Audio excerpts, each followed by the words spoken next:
Springtime in New York, a gorgeous afternoon on a Friday in the big town. Now the Mets have a big weekend series against one of their arch rivals coming up as they get set to finish off their homestand. John Buck had a big series against the Phillies when he saw them down in Pennsylvania. At Citi Field in New York, the New York Mets play the Philadelphia Phillies. Friday Night Baseball presented by Time Warner Cable.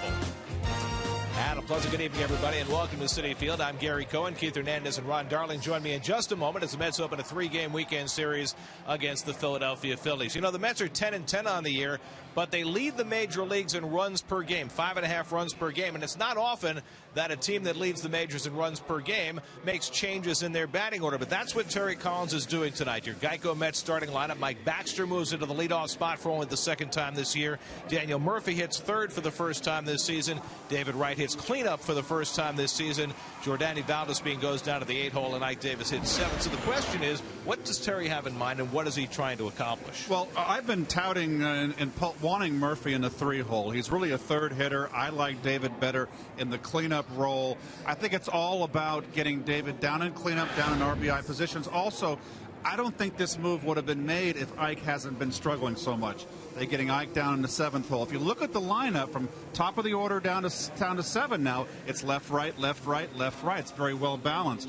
Murph is a 3-hitter.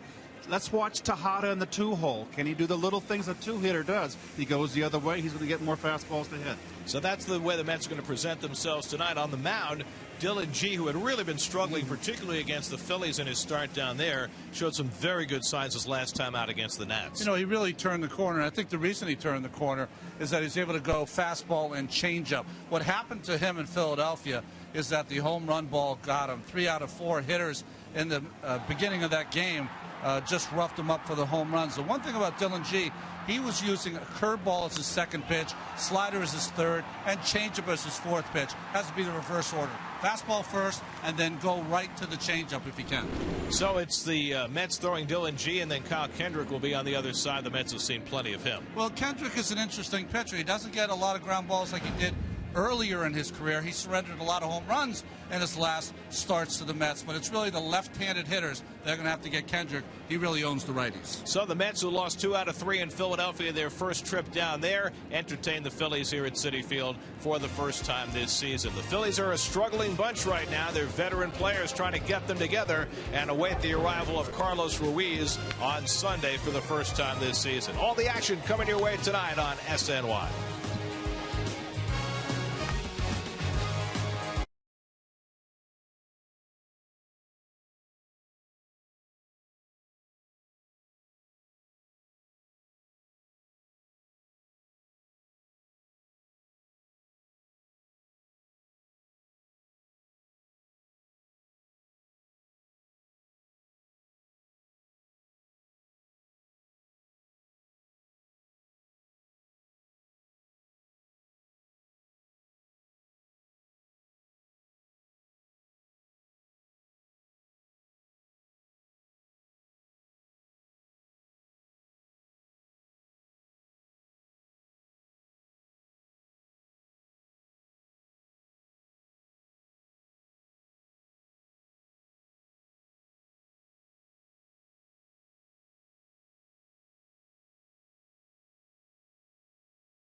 Time Warner Cable. Watch even more sports on more screens in the house with Time Warner Cable Sports Pass, the best value in sports. Call 1-800-TW-CABLE.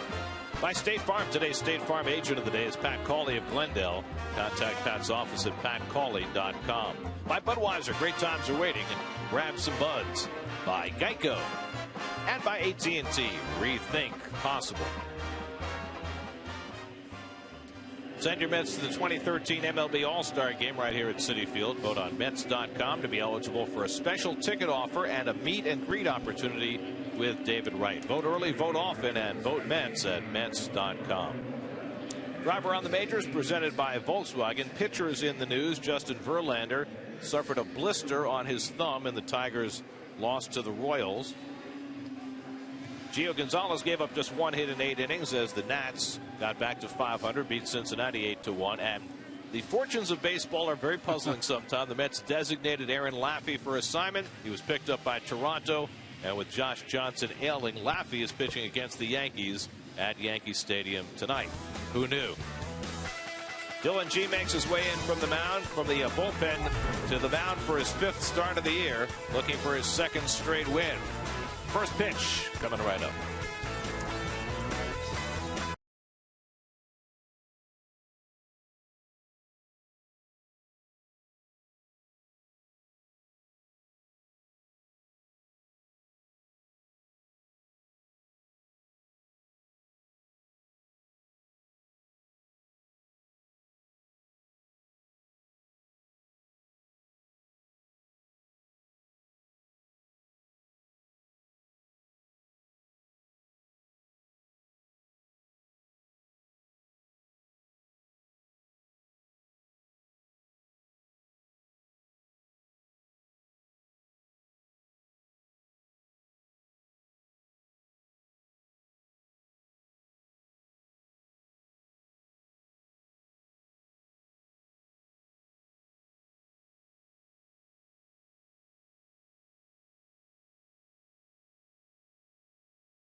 Special surgery.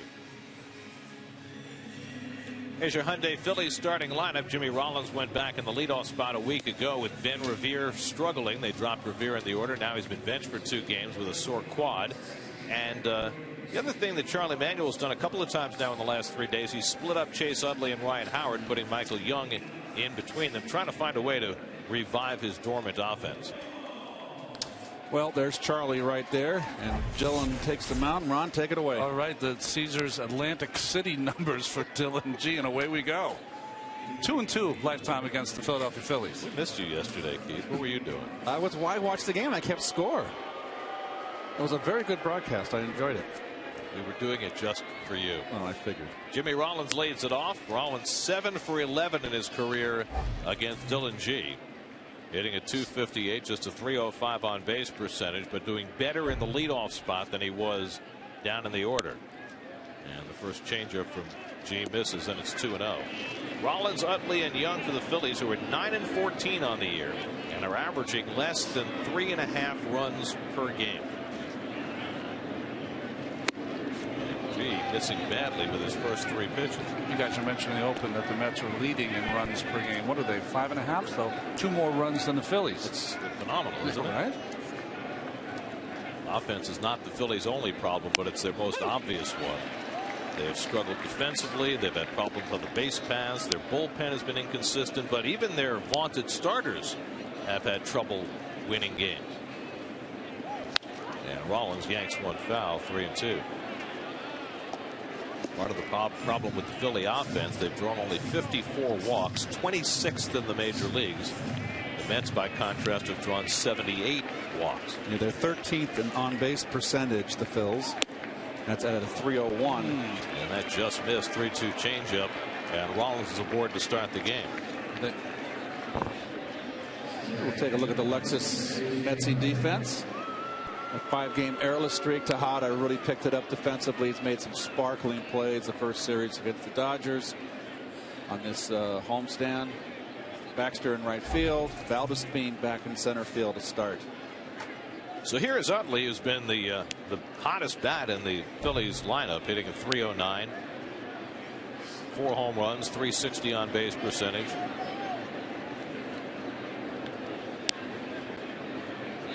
Utley's problems have come in the field, where he's already made 4 errors uncharacteristically. And he rips one foul. They have been having a hard time scoring runs, driving in runs, particularly runners on third base with less than 2 outs. The Phillies, they're 1-3 against left-handers. If you look at their splits, they're hitting the ball good against the right-handers, but a lot of guys are really struggling against the left-handers. You see the defense right there. David Wright taking away Utley's hole there between short and third.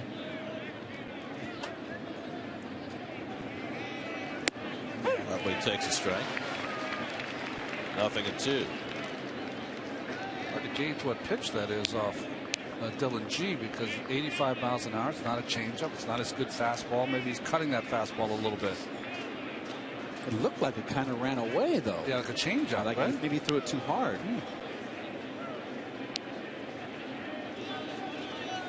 Ahead on Utley 0-2 with Michael Young on deck, and Utley pops it up, and Tejada has it lined up, and that's the first out of the night. So 1 out and 1 on, and Michael Young will step to the plate. Not a lot of production. That's 5 RBIs. He's hitting in the middle of the order. Young, former batting champ, long career with the Rangers, all-star in the American League for years.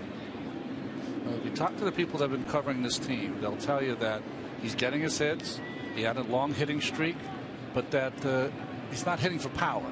And he's also hit into 6 double plays, more than anybody else in the National League, and G in a situation where he'd love to get a ground ball double play. When you look at the infield defense against Young, Murph is really close to second base. Young is a guy that likes to shoot it to right field, so you don't want to hug that bag too closely.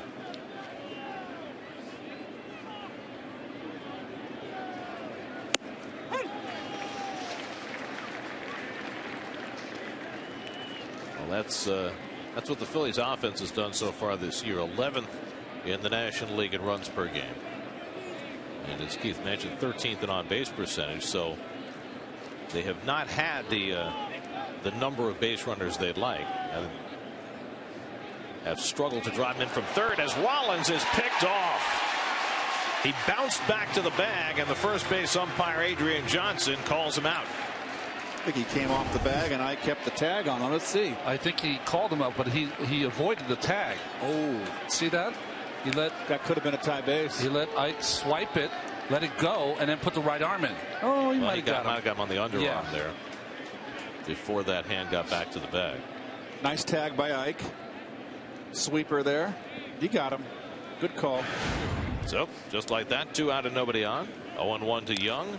And he fouls off that slider, and it's 0-2. He was going to run there. You saw him step the other direction.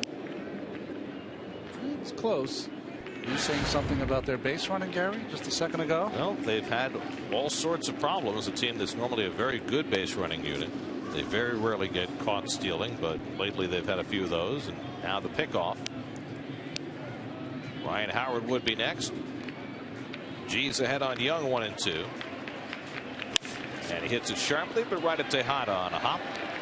And that retires the side. So helped by the pickoff. G gets through the opening inning unscathed. Mets come to bat against Kyle Kendrick when we come back.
First inning. Well, it's close. It's almost like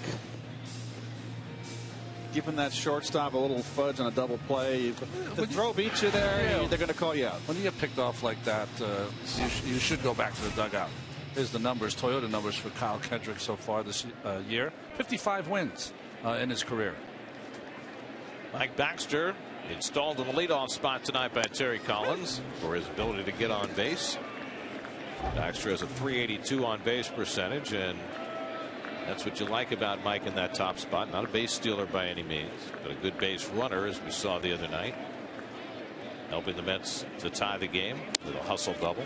You know, he was having such a good year, as Dylan talking over his catcher, and this is a common theme right here. You know, Buck is always very hands-on catcher with his pitchers, very much involved.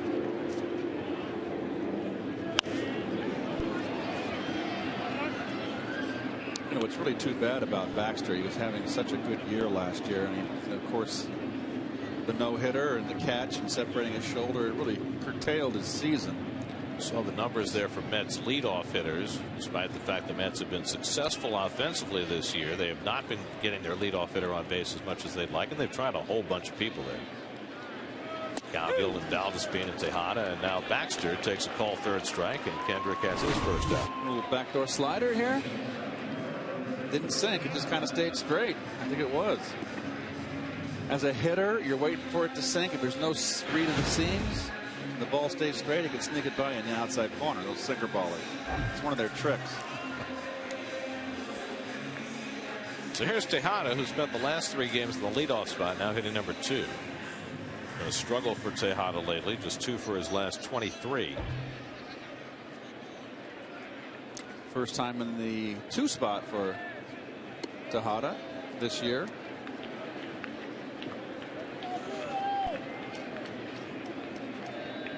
chuckling because we were talking about it yesterday. Every team plays Tejada like he's a bunting threat. Yeah. Right. And he never bunts. David Murphy on deck. He's not going to tell him. I mean, Young is in on the grass. Howard is a step behind the grass. And he never bunts. He takes one the other way for a 1-out hit. So that's Tejada serves one to right, and the Mets have their first base runner. Well, you can see where they're positioned. I have no idea why Howard wants to play in. He's going to bunt. He's going to drag it down the third base line. And here's the new number 3 hitter. It's the first time this year that Murphy has hit third, the 42nd time in his career. But you've been advocating for this for a long time. Yep. Well, I listened to him when he was at college, when he went to that coach and said, asked him what position he played. He said, I'm your number 3 hitter. Well, he has hit like a number 3 hitter so far this year. He's 6th in the National League in batting at .346. He's got 10 extra base hits. Hey, Murph is a good line drive hitter. Your third hitter is your best average hitter. He hits lefties outstanding, so he's not a negative. There's a left-hander out there. Good situational hitter. He's patient at the plate. The Mets don't have a lot of speed in front, but allows Valdez-Beans leading off or Baxter. It gives them a chance to steal a base. He can hit and run. That's how Terry doesn't like to hit and run that much, but he does have that option with Murphy in the third spot. And you got the big guy, the captain, cleanup. Now this is probably completely unfair, but you advocating for Murphy, left-hand hitting number 3 hitter. Do you see any of yourself in him as a hitter? Just the fact that we're line drive hitters and double hitters. We're different. He has a different swing than me. Murph's a little more mechanical, and that's not a negative. Whatever works, it works for him. Little dribbler. Kratz pops out to get it. And he nips Murphy at first base as Tejada moves up to second. 2 out. And we'll take a look at the Coors Light Fighting Phil's defense here. And you see that label. You know where you can pick it. Mayberry's first start in center field. Dominic Brown and Lance Nix. Lance Nix has just basically been platooned. The infield is pretty solid. That's a veteran infield. Looks like we have an issue with the home plate umpire. Brian O'Nora going off into the Mets dugout. He just asked the bat boy for a towel. Took that, wiped his face, and now it looks like he's going to head down the tunnel. I think. Might be feeling under the weather. Yes.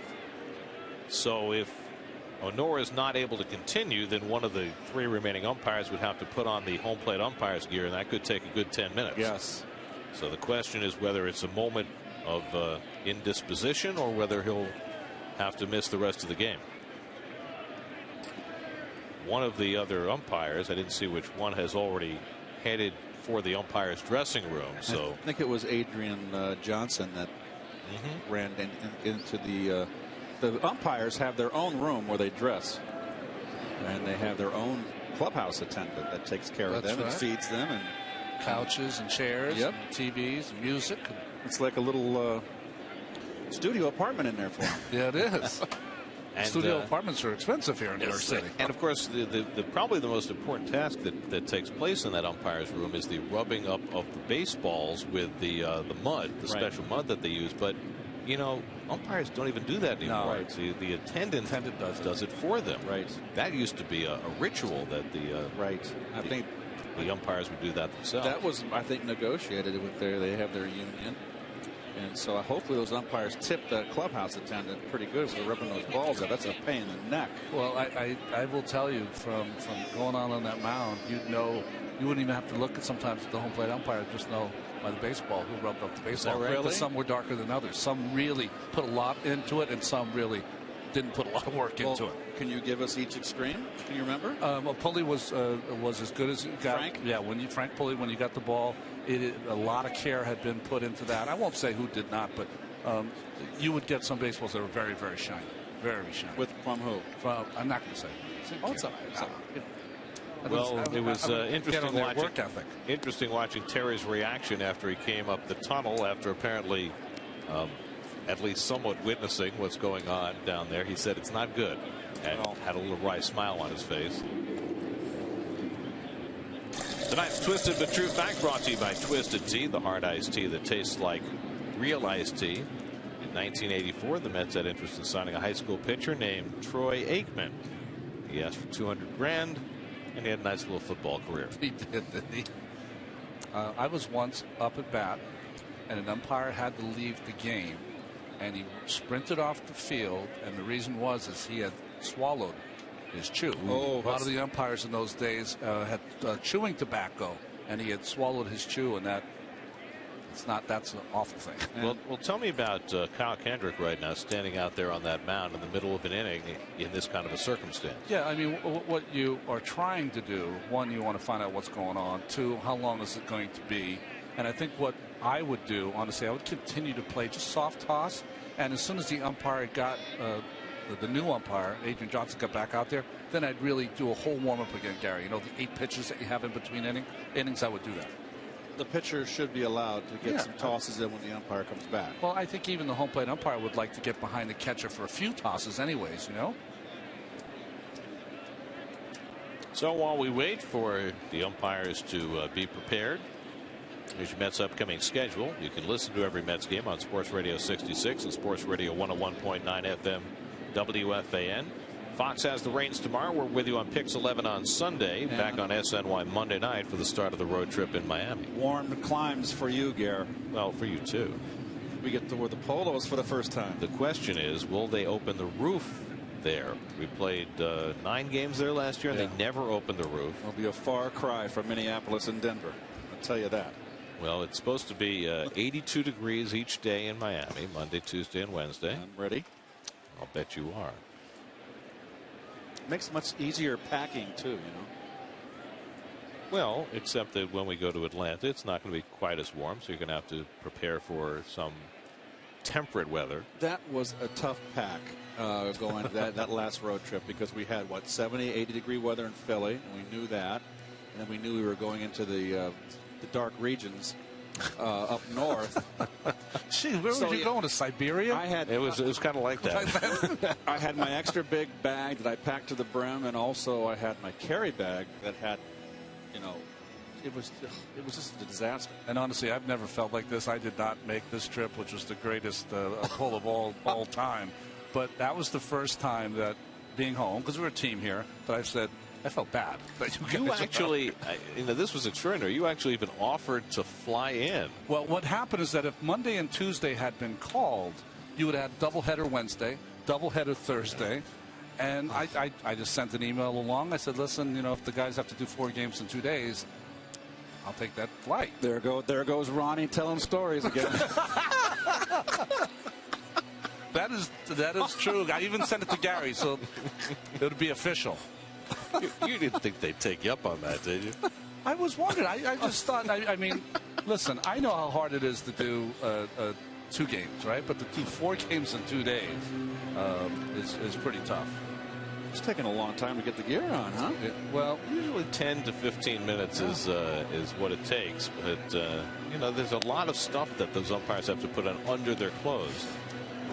Well, we are 20 games into the season right now, and there are some surprising things that have happened and some not so surprising things. The Braves got off to an amazing start, 13-1 to begin the year, and they are 15-6 now, not quite as hot as they were.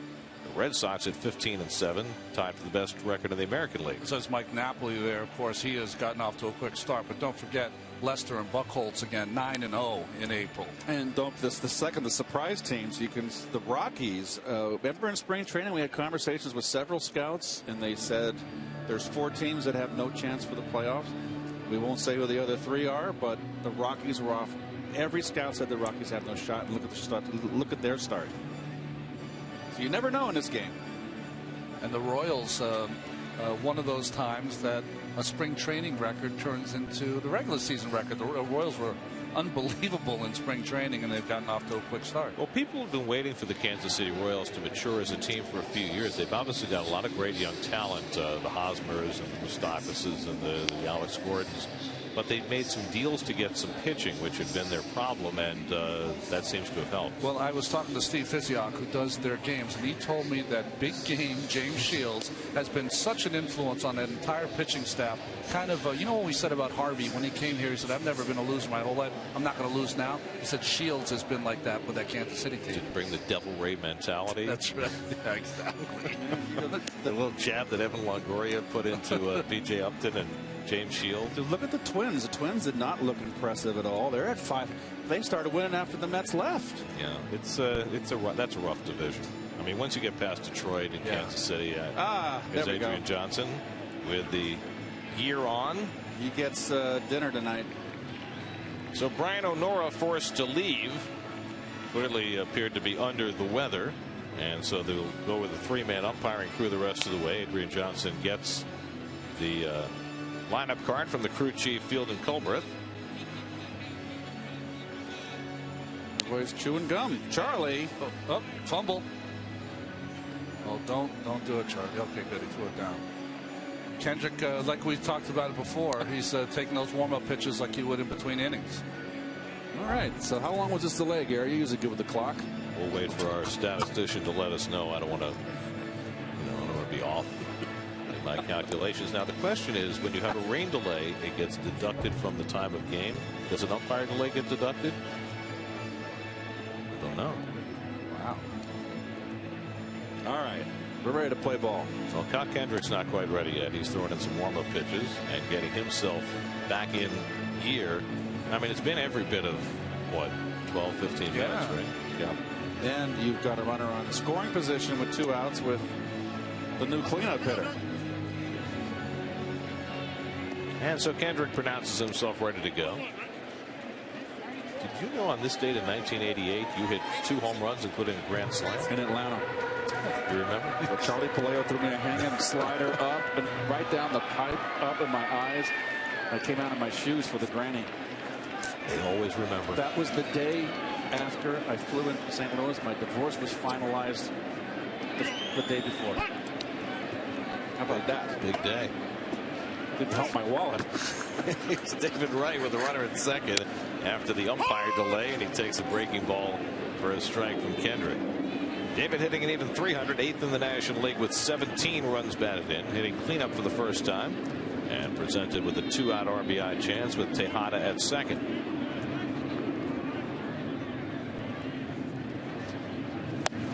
I would think this would be a good matchup for David. He seems to be covering that low pitch, and that's where Kendrick tries to spend most of his time in the strike zone. Well, Kendrick's going to have to run that sinker down and in. It's a tough pitch to hit. Righty, righty, lefty, lefty. Hard sinker down and in. Gets under the bat running. You knew all about that. Wright has a couple of career home runs against Kendrick, a .324 average against him, and he hits this one in the air to right center field. Over goes Nix to call, and that retires the side. A base hit and 1 left. We'll go to the second with no score.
State. It's amazing what those high-end places are going for right now. I can see McEnroe's apartment. Yeah. Yes, I can. Right here's the Pierre. But I won't. Picture. I will not. Yes, I will not telestrate. Then people would be knocking on John's door. Then he'd be somewhat angry at you. Ryan Howard leads off for the Phillies in the second, and the Mets put on the full overshift against Howard, as they always do. Howard's hit 3 out of the ballpark against G in 9 career at-bats. He was one of the 3 batters who homered against G in a 4-batter span in the game he pitched in Philadelphia 2.5 weeks ago. 21 strikeouts and 81 at-bats. Only 2 home runs. And looking bad on the changeup, and it's 0-2. Had the severe injury a couple years ago. Well, in the end of the playoffs, right, for the Phillies. By the way, we've gotten the official word: the umpire delay is not deducted from the time of game. Really? So it counts as it's about 14 minutes, I'm told, and it will count in the time of game. And that's where you got to pitch Howard. That World Series when the Yankees beat the Phillies, the Yankees neutralized Howard in that series right there and higher. They pitched him inside that whole series and got him out. Just don't make a mistake. And the changeup gets him. G has his first strikeout, and Howard's retired 1 away. Well, there's the sinking change. He's got it back. That's really been the problem for Ryan Howard all season long. His on-base percentage just barely over 300 because he only has 3 walks. You don't walk because you're swinging the balls out of the strike zone.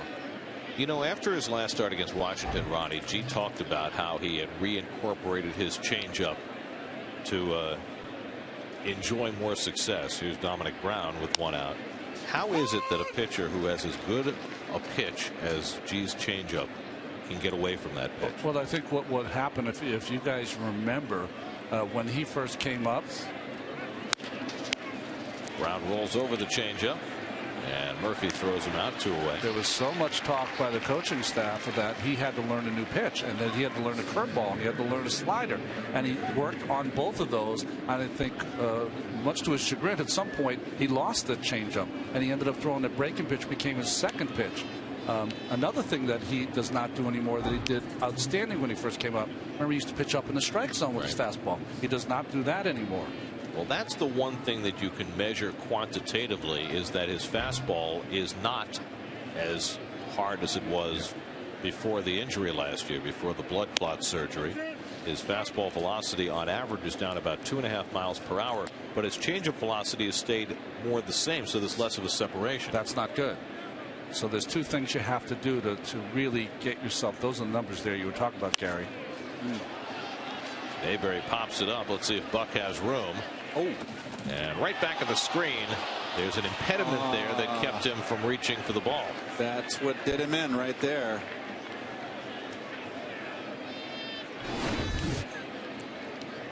Is that the housing for that low angle camera that we use? Oh, I tell you what, thank gosh it wasn't one of our cameras.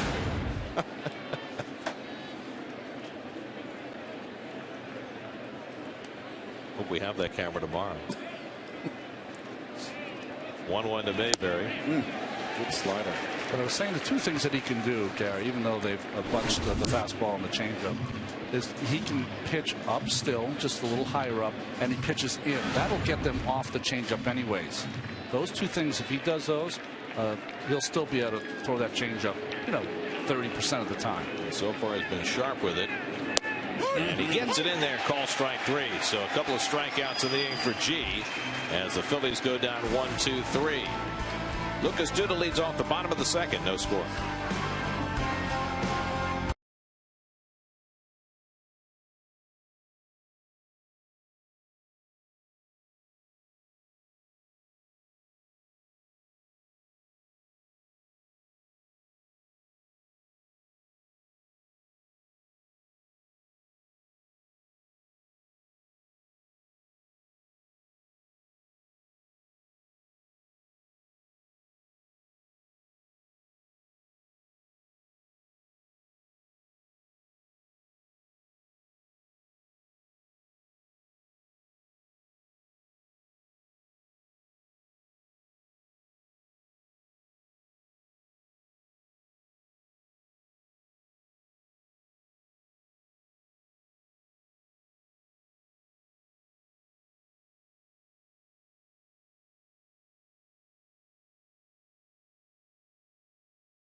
It's behind home plate. Looks like they're making a movie in there. Some lighting.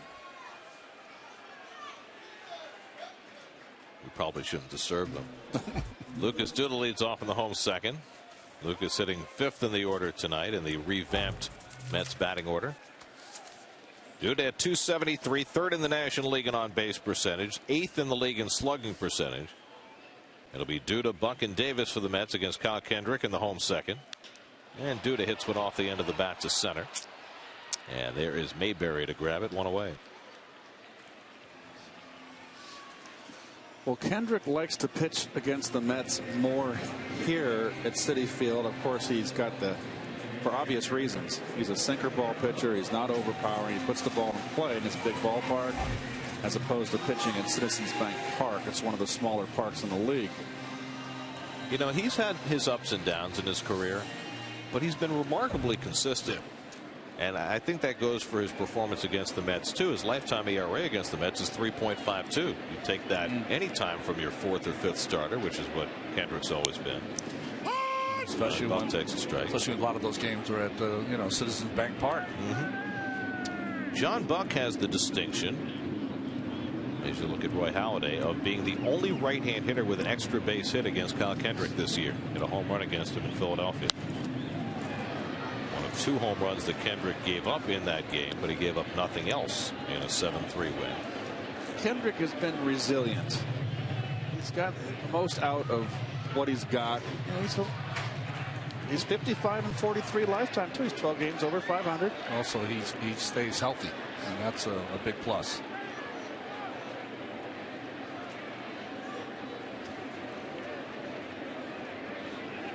Oh. This was in Philadelphia. This was the raging hot John Buck. Remember, the night before, Buck had hit a home run off Halladay on a cutter away. So he tried to come in with a sinker, and Buck was ready. 2-2 now, John. I believe that was his first at bat that night, Buck off Kendrick. It was, and remember, it was the first pitch he saw the game, too. He did 2 nights in a row. Ike Davis is sitting 7th in the order tonight, waiting on deck. Now Kendrick's 2-2, and Buck grounds one to the left side. And Michael Young with the running toss, 2 out.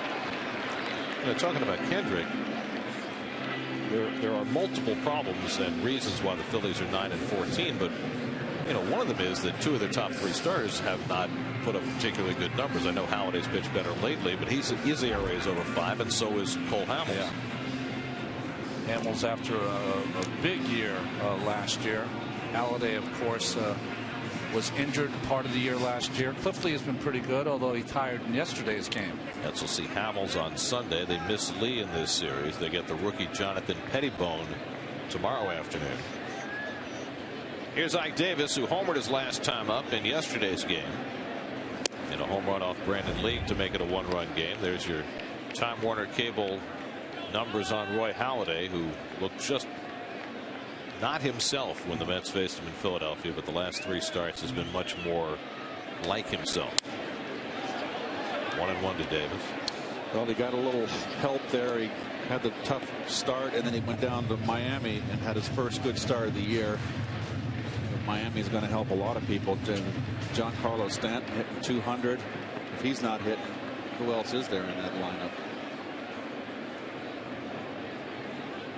Ike hitting at 174 for the year. His home run yesterday was his 4th of the year.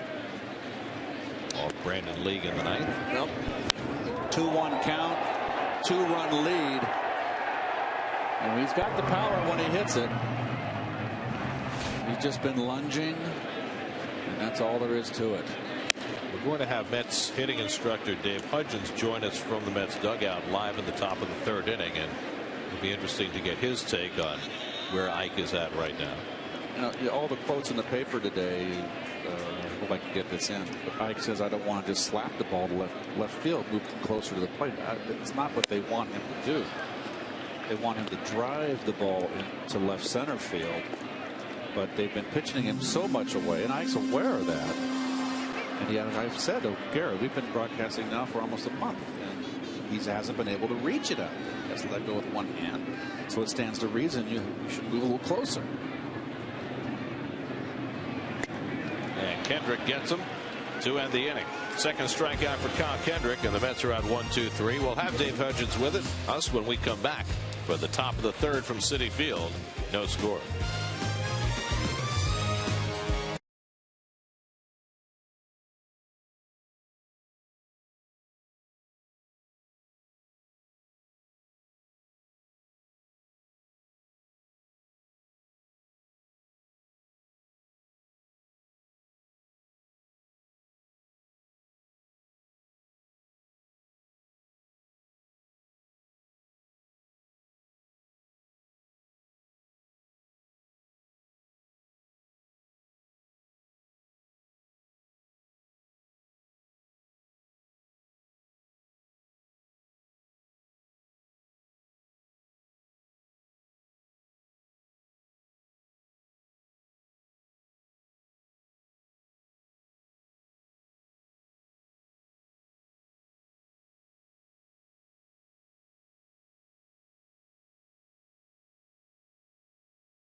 Faces the Mets in the top of the third. Lance Nix will lead it off, and as Dylan goes about his work, we're very fortunate to have Dave Hudgens, the Mets hitting coach, joining us from the Mets dugout. Dave, let's start right away with Ike Davis. We saw him strike out to end the last half inning. What you're watching right now and comparing it to what you saw last April, what are you seeing? Well, he's made some adjustments since then. He's a lot wider. Last April, early on, he was, more straight up and got kind of gliding to the ball and missing. Oh, Baxter lost that ball in the twilight, apparently, and Nix is on at second base. Ike was swinging a lot of breaking balls down in the zone and wasn't recognizing pitches. I think he's doing a better job of that, better job of laying off some pitches. His head's not moving as much as it was. I think he's close. He just needs to get a couple games where he, has some consistent ABs. And he had a couple line drives off a lefty the other day, had the home run. I think he's getting better. He's just not consistent yet. Dave, the one difference that I see, obviously, is the big adjustment you made last year with Ike was the widespread stance, and he started the season with it. He's been reaching for that outside corner. I know everybody, all the fans read in the articles today, and you had to try to get him to move closer to the plate. And I agree with you. He just hasn't been able to reach the outside pitch. Has it been a little bit of a stubbornness there? Has it been hard for you to get him to move closer to the plate? No, well, he has the thing where he feels like he doesn't see the breaking ball when he gets too close to the plate. And he got in a little bit of a habit of striding into the plate, which takes him closer. His back foot was so far from the plate, he wasn't able to reach the outer half. So it's, when you move up a little bit, when guys make an adjustment on the plate, it kind of throws off their perspective of the strike zone a little bit. So that's what he could be going through a little bit right now. The positive, you guys are leading the major leagues in runs per game. What are you guys doing so well this year that you like? Well, I think guys are just, grinding out at-bats, giving good at-bats and trying not to give at-bats away. And just all up and down through the lineup, we try to get on the same page. And not that we're trying to work counts, we're trying to lay off bad pitches. We're trying to get good pitches to hit. And when you do that, obviously pitch counts are going to go up and hopefully you get better pitches to hit. And we want to stay aggressive on our pitch and get guys to zone in on the pitch that they want. How do you feel about the new lineup with Murph hitting third and David going into cleanup? What is your feeling about that? I like it. I mean, Murph's been outstanding. He seems to be maturing as a hitter. His strike zone's getting a little bit better. He's laying off some pitches, although he swung the changeup down there in the first at bat. But David hitting the 4 spot. Hopefully there'll be more RBI situations for him. He's a good RBI guy. You know, Buck and Dave and Duda being down the lineup, hopefully RBI situations. You know, until Ike gets going a little bit more, I like the changes. We're pretty balanced there as far as right left goes. Baxter's an on base guy. Tejada handles the bat really well, so I like the look of the lineup. Dave, you guys have done a great job grinding at bats, and one of the consequences is that you draw a lot of walks, high on base percentage. But is it also a consequence of those long at bats that you're going to strike out more than you would otherwise? Yeah, well, there's a fine line there. I mean, you have to have a good two-strike approach, but if you are asking guys to get deep in counts, and the only reason we get deep in counts is we're hunting our pitch. And, you know, if you look statistically, pitchers throw under 50% strikes. So when they're not out there throwing the ball right down the middle, and, you know, we're taking some pitches on the corner, some pitches that maybe we can't drive, then, yeah, you get in those two-strike situations, your strikeouts may go up a little bit. Are there some guys for whom that is a detriment when they're at two strikes more often? Are there some guys who are better off swinging earlier in the count? Well, I mean, guys that don't have a good two-strike approach are going to swing earlier in the count because they don't want to get to that two-strike. That is their two-strike approach. Guys that don't want to see the breaking ball, that want to stay off those two-strike counts. Yeah, it can be a detriment to those guys, but, you know, we want guys that aren't afraid to get to two strikes. It'll take those marginal pitches that can do some damage early. Dave, thanks so much for joining us. It's always a pleasure to have you on. All right, thanks, guys. Thanks, Dave Hudgens joining us from the Mets dugout. G works around that fluky double and gets through the inning with no score.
The first time this year and playing center field in this newly revamped Mets batting order. Now, this being one of the few Met hitters has in his arsenal the ability to bunt the baseball, and a lot of teams have been taking advantage of that, and Ryan Howard at first base.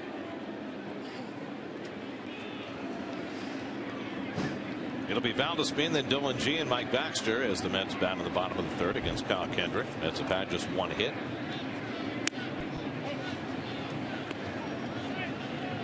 He is very dangerous. Free and easy, loosey-goosey up there, and you just never know what you're going to get for Jordani. Very talented, fast bat. Provided fireworks here on Wednesday night with his walk-off grand slam and subsequent absorption of the hardest pie in the face I've ever seen from John Buck. Justin Turner, by the way, has reclaimed the pie mantle for the rest of the year. Well, just a small piece of advice, though. I think Turner can do it. He's been doing it, but no-nos. Leave the no-nos alone. Okay? 4 home run games. Leave those alone. You're saying the historic moments, yes, shouldn't be marred by the whipped cream or the shaving. Yes. I think I'm with you on that. There's a nice pitch by Kendrick on the inside, 2-2. You know, guys, being next to Jordani when he took that pie, it kind of reminded me of George the Animal Steele getting a metal chair in his face. Are you a wrestling watcher, Cal? Not anymore, but I was back in the day, Keith. Hopefully without the hair on the back. Well, I remember Kenji Shibuya. Ooh. Young throws out Valdespin. Ooh. Kenji Shibuya was Japanese, and his trick was he had sand in his back pocket of his trunks, and when he was in trouble, he throws sand in the eye. He was a cheater. Yeah, I remember Gorilla Monsoon. Oh, well, of course. Haystack Calhoun. Mr. Fuji and Toro Tanaka, they would throw the rice in your face, not the sand. Andre the Giant. Yes, but we're getting silly here. Going G, fouls went off. Chief J. Strongbow. Ooh. Ray Stevens was a big one. Pat Patterson. Stan Stasiak with the heart punch. Oh, I think Kamala was a little after you stopped watching, Keith. The Ugandan giant. Next, we'll start talking about roller derby. Bay City Butt Rollers. On a serious note, though, the next day in the clubhouse, Buck did not mean to hit Valdespin. I don't think he realized it was a first-time pie for him. Oh. Jordani walked in, and John Buck said, "Lo siento, lo siento." Hard hitting John Buck. Kendrick hit on G 0-2. Dillon has one hit this year. There's a good off-speed pitch to get him. Third strikeout for Kendrick, who's now retired 7 in a row. So 2 out and nobody on. And what exactly befell Mike Baxter on that fly ball by Lance Nix in the last half inning? You know, we've had some fly balls here at certain times of the year that outfielders will lose. I mean, I don't think he ever saw that ball when it went up. It wasn't until it plunked in the grass well behind him that he figured it out. Dominic Brown can see this one, and that retires the side. So Kendrick's retired 8 in a row, and we head for the 4th at Citi Field. The Mets and Phillies still no score.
Motion is brought to you by your Mercedes-Benz Tri-State dealers. Visit them on the web at searchmercedes.com. Chase Utley leads off the 4th inning for the Phillies. And Dylan G, who's been very economical early in this game, gets ahead of him 0-1. Well, he looks very good today. Second time through the order and right through the meat. Utley popped to short his first time up. He threw just 32 pitches to get through the first 3 innings. And the curveball bounced foul. 0-2. Chase Utley had his season cut in half last year, coming back from knee surgery. He and Ryan Howard both missed substantial portions of the early season, which put the Phillies in a big early hole. This year they're both in the lineup, but the Phillies are off to a slow start again. And Utley lifts a lazy fly to left center. And communication as Judah makes the catch. Now Michael Young will step in. Of course, the one big player that the Phillies have been missing through the first month of the season has been their all-star catcher, Carlos Ruiz, who was suspended for the first 25 games for using amphetamines, and particularly Adderall, and will be eligible to come off the suspended list on Sunday for the final game of this series. And as Charlie Manuel said, look, he was our best hitter last year. We can't necessarily expect him to do the same things he did last year and have as good a season, but he's awfully important. Yeah, and Jimmy Rollins will say Ruiz to me is kind of the rudder of this Philadelphia ship. You know, he's a real leader, and also their fine pitchers who've gotten off to a slow start, getting better now. Halladay and all love pitching to him.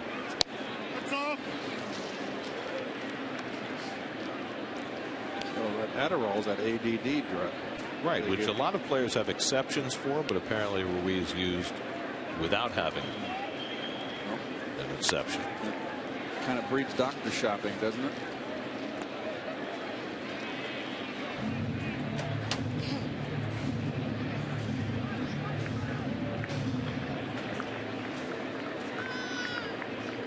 Michael Young grounded to short his first time up. 2,254 hits in Michael Young's career. But when you look at the makeup of this Phillies team, and we talked about it in reference to the Dodgers while they were here this week, you've got a team with a lot of older players. Michael Young is certainly one of those. And those numbers will tell you he's been around quite a while. I mean, that's a lot of games, a lot of hits. Tons of doubles. Floater into right, and that'll land for a base hit. So Michael Young has career hit number 2255. The second off G tonight, the first legit one.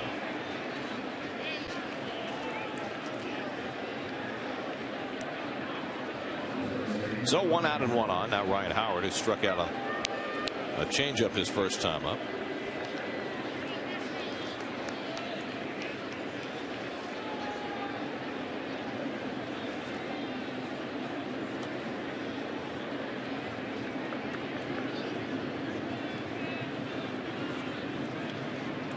Got a few more years of Mr. Howard under contract, and you see the big shift. That's really one of the teams that have use the extreme shift a lot for certain players.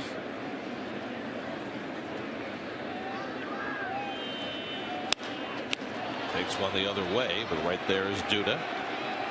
And that's the second out. Keith, let me ask you, because when we watch Howard at first base, he clearly is still bothered by the leg that he suffered the injury on at the end of the season in 2011, missed the first half of last year. Do you think that Achilles injury still affects him at the plate? Well, he was never a guy that uses his legs when he hits. He's an upper body hitter, but I gotta believe there's a hindrance there. It's his back foot, the foot he plants off, his left foot, being a left-hand hitter, and that's the most important foot, because that's your foundation. That's your anchor where you drive towards the pitcher off that back foot. Achilles tendon, serious injury. I don't care how old you are. See, he doesn't get any legs in. He's never used his legs, and it's just incredible how much power he has with just using the upper half of his body. Do you think in general, as a hitter gets older, he needs his legs more? I don't. I think it slows his bat speed down. I think when you lose that little bit of reflex, that little bit of bat speed that comes with age, really got to have your body in sync, working together. And he may be one of those guys that goes quickly. All of a sudden just falls off the face of the earth when he hits that point. Dominic Brown shoots one behind the bag at second, and Tejada makes the play. So Dylan G keeps on rolling. 4 scoreless innings for him. No score in the 4th.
To reach against Kendrick tonight.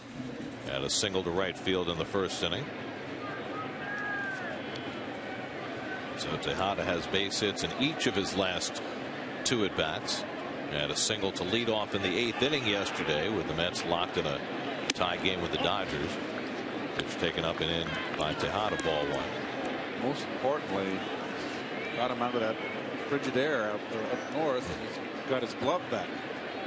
He's been spectacular on this homestand defensively. There's a call, strike 1-1. That 8th inning hit that Tejada got yesterday set the stage for what looked like a very promising opportunity for the Mets against the hard-throwing Kenley Jansen. Tejada singled and Murphy walked, and the Mets had 1st and 2nd and nobody out with their 3, 4, and 5 hitters coming up.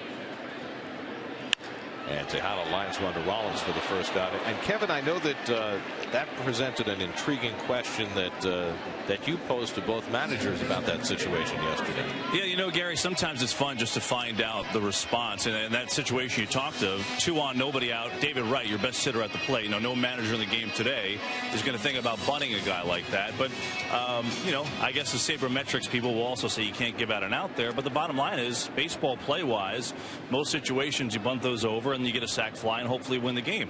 So I wanted to get just a sense of why the managers think that just is never done. Besides the obvious, you're hoping for a 3-run home run. Terry said in his mind, you're asking for David Wright or anybody, any power hitter, any big time hitter there to fail. Why? He said, I bet you the last time Wright bunted was 7 years ago. I mean, he hasn't even thought about bunting in such a long time. He said, but there have been instances where it's been used. To give you an example, in Houston, early in the season one year, Jeff Bagwell's having a terrible start to the season. Same situation. We were in extra innings. First 2 batters got on, nobody out. Asked Bagwell if he thought about bunting. Bagwell said, I can absolutely bunt. He laid down the bunt beautifully. Astros won that game, as Utley will get over and retire Murphy. Said to compare it, when I was in Anaheim, again, similar situation. Extra innings, first 2 on. Tim Salmon was having a terrible run for a few weeks, really slumping.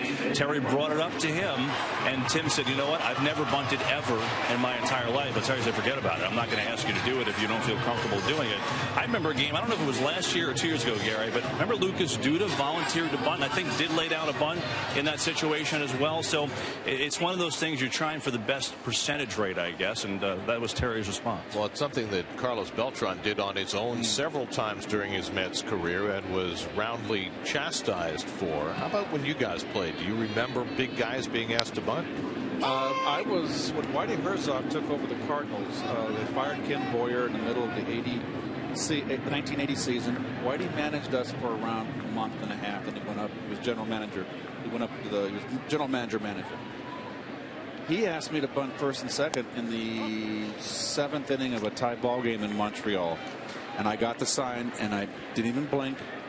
I know the signs, and I put the bunt down, and I actually got a base hit because no one expected me to bunt. But I think Whitey was just testing me because we were going nowhere. We were out of it. We had a bad year. Boyer was fired. We were going nowhere. 4th place, 5th place, whatever. 4th place. We weren't in the last. Mets were always there. Excuse me, Gary. But to apologize to me. But I think Whitey was just testing me because I was a star, won a batting title. And in 1980, Gary, I lost the batting title the last day to Bill Buckner by, I think, a point. So I was shocked when I got the bunt. But hey, he's the manager. He didn't have to come to me and ask me. You put the bunt sign on, I'll bunt. By the way, David Wright, no sacrifice bunts in his major league career. Just for reference. 3-2. By the way, Kevin's report was brought to you by Time Warner Cable. You want to know that. You know, Keith, the same thing happened to me in San Diego. It was late in the game. First 2 guys get on, tie ball game. And all I'm thinking about, Steve Garvey's coming up. Okay, keep this ball down. Let's get a ground ball. Try to get out of this inning. He bunted. The run is over. No one expected him to bunt. And he did it on his own. Now, you guys watched while Beltran did that several times. Right. What were your thoughts about Carlos in those situations? I never liked it. He's your big bat. I'd never ask David Wright. I don't care what the situation. Those guys at Sabermetrics, take a hike. David Wright's swinging the bat. He's my clutch hitter. He's my big guy. I don't think Sabermetrics people would ever support a sacrifice bunt, even from a pitcher. Line drive base hit for Wright. So after Kendrick had retired 10 in a row, Wright has the Mets' second hit. Oh, he likes the ball down, does he not? Wants it down and in. Oh, it's a cutter. Like he wanted to throw that cutter inside. Yeah, front door slider, right? Yep. Nice hitting, David, right on the ball. That's what David's been doing so well. He's not hitting with the power. Had the 2 home run game in Colorado where he always hits. That is just beautiful swinging right there. But you know what? All I care about is runs scored and RBIs and what are you hitting with men on base? Close game and late. I don't care how you get to 100 RBIs. Your 4, 5, 6 hitters or your 3, 4, 5. If they hit 10 home runs, they drive in 100 runs and score 100. They've been productive.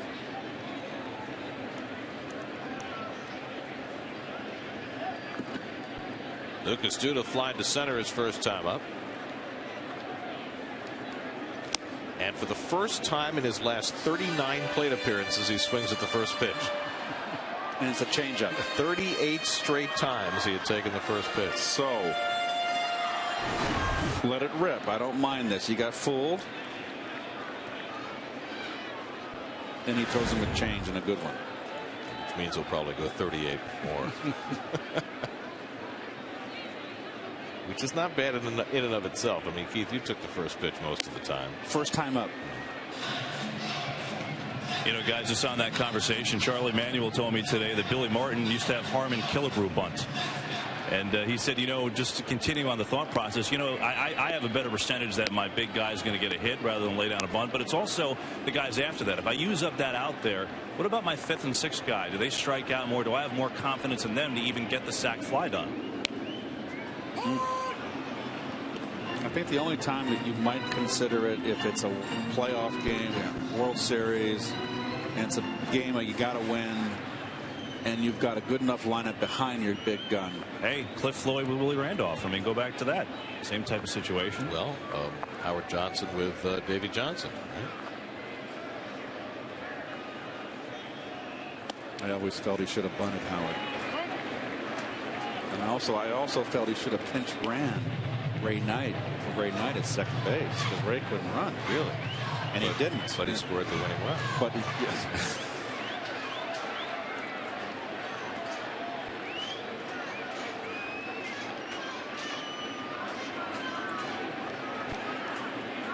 David's not gathering too big a lead, and Duda pops one foul. In Game 7, was it that Ray hit the home run that iced the game? He was on second base. It was a bunt situation, and I think David did bunt. And I was on the bench going, God, I wish he'd pinch run for Ray because it's going to take a perfect bunt to get Ray over. Well, he didn't. Ray stayed in the game. He had been out. Ray came back and got a big RBI single later and a home run to ice. Jeez. And an MVP to go with it on the World Series. Thank you very much. Duda works the count full. With John Buck on deck. Duda's already drawn 17 walks this year, third in the National League behind Joey Votto and David Wright.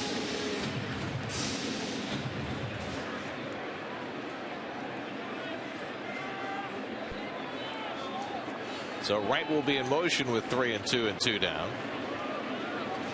And a good changeup by Kendrick to get Duda and end the inning. Fourth strikeout for Kendrick. 4 terrific innings for G and Kendrick. We go to the 5th, no score.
Hits, neither has had any control problems. G's walked 1. That was the first man to face him, and he picked off Jimmy Rollins.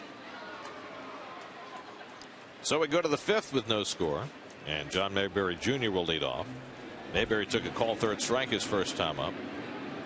So G, who struggled so badly against the Phillies 2.5 weeks ago, has been right on top of his game tonight. Gave up 7 runs and 10 hits in 3 innings. Mayberry capped that off with the 3rd home run in a 4-batter span against Dillon in the 3rd. A bullet down the left field line. Well, kudos to Dillon to recognizing that he was throwing too many breaking pitches. I think that pitch is a good pitch for him to surprise hitters, get himself a strike, to try to dot a hitter occasionally. But it's the fastball change that's going to keep him successful. There is a very happy paper. Tejada with the overhand throw gets Mayberry one away. But he certainly got the hitters off balance tonight. You know, that's the great thing about Dillon. When he throws his changeup a lot, he can spot it. That's a changeup on the outside corner to a right-handed hitter. Very difficult, but he executed it. This is the best he's thrown all season so far. We're only in the 5th inning, and a 4 1/3, but he looks sharp.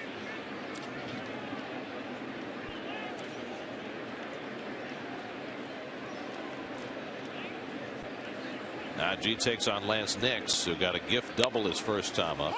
Hit a routine fly ball to left field. Mike Baxter never saw it in the twilight, and it fell in behind him for a 2-base hit.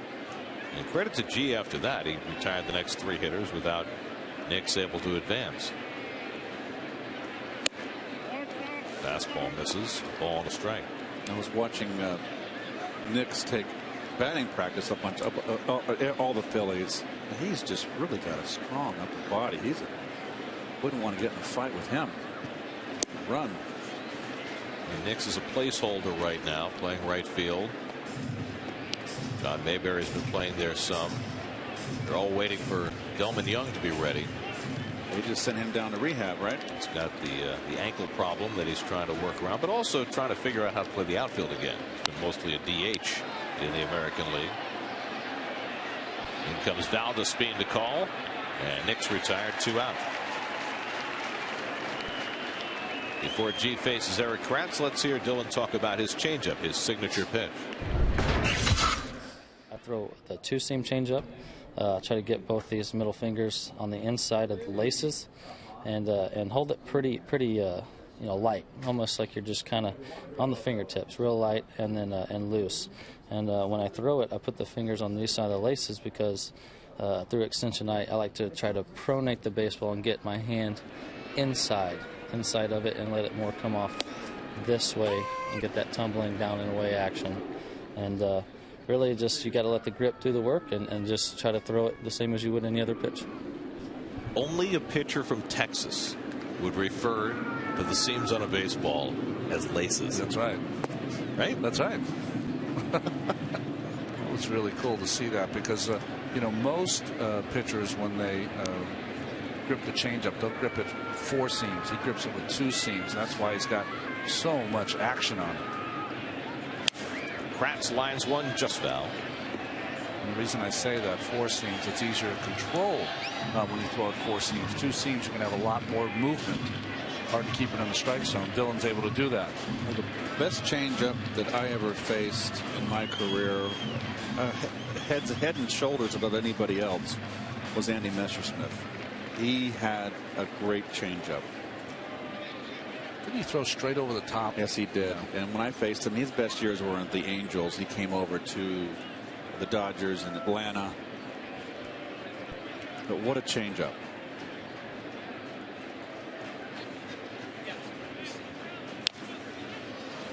Remember, I hit a home run off him in Busch Stadium. I hit it in dead center field, and I was halfway, almost to second base. It was a fly ball. I couldn't believe I hit it on that spot, so I said in the paper, I never hit one there before. Andy Messersmith was waiting for me in BP the next day. He said, never hit one that way before. Well, next time, try to hit the one I throw at you first. Hey, I'm sorry. Just answer the question. Maybe you needed Lance Oh, Nix. he was irate. So angry with me. So I always kept my mouth shut from that point on. Whenever I did something good. Always wanted to downplay it, right? Oh, man. He jumped my bones. 2-2 to Kratz. He just missed 3-2. G has walked 1, struck out 2.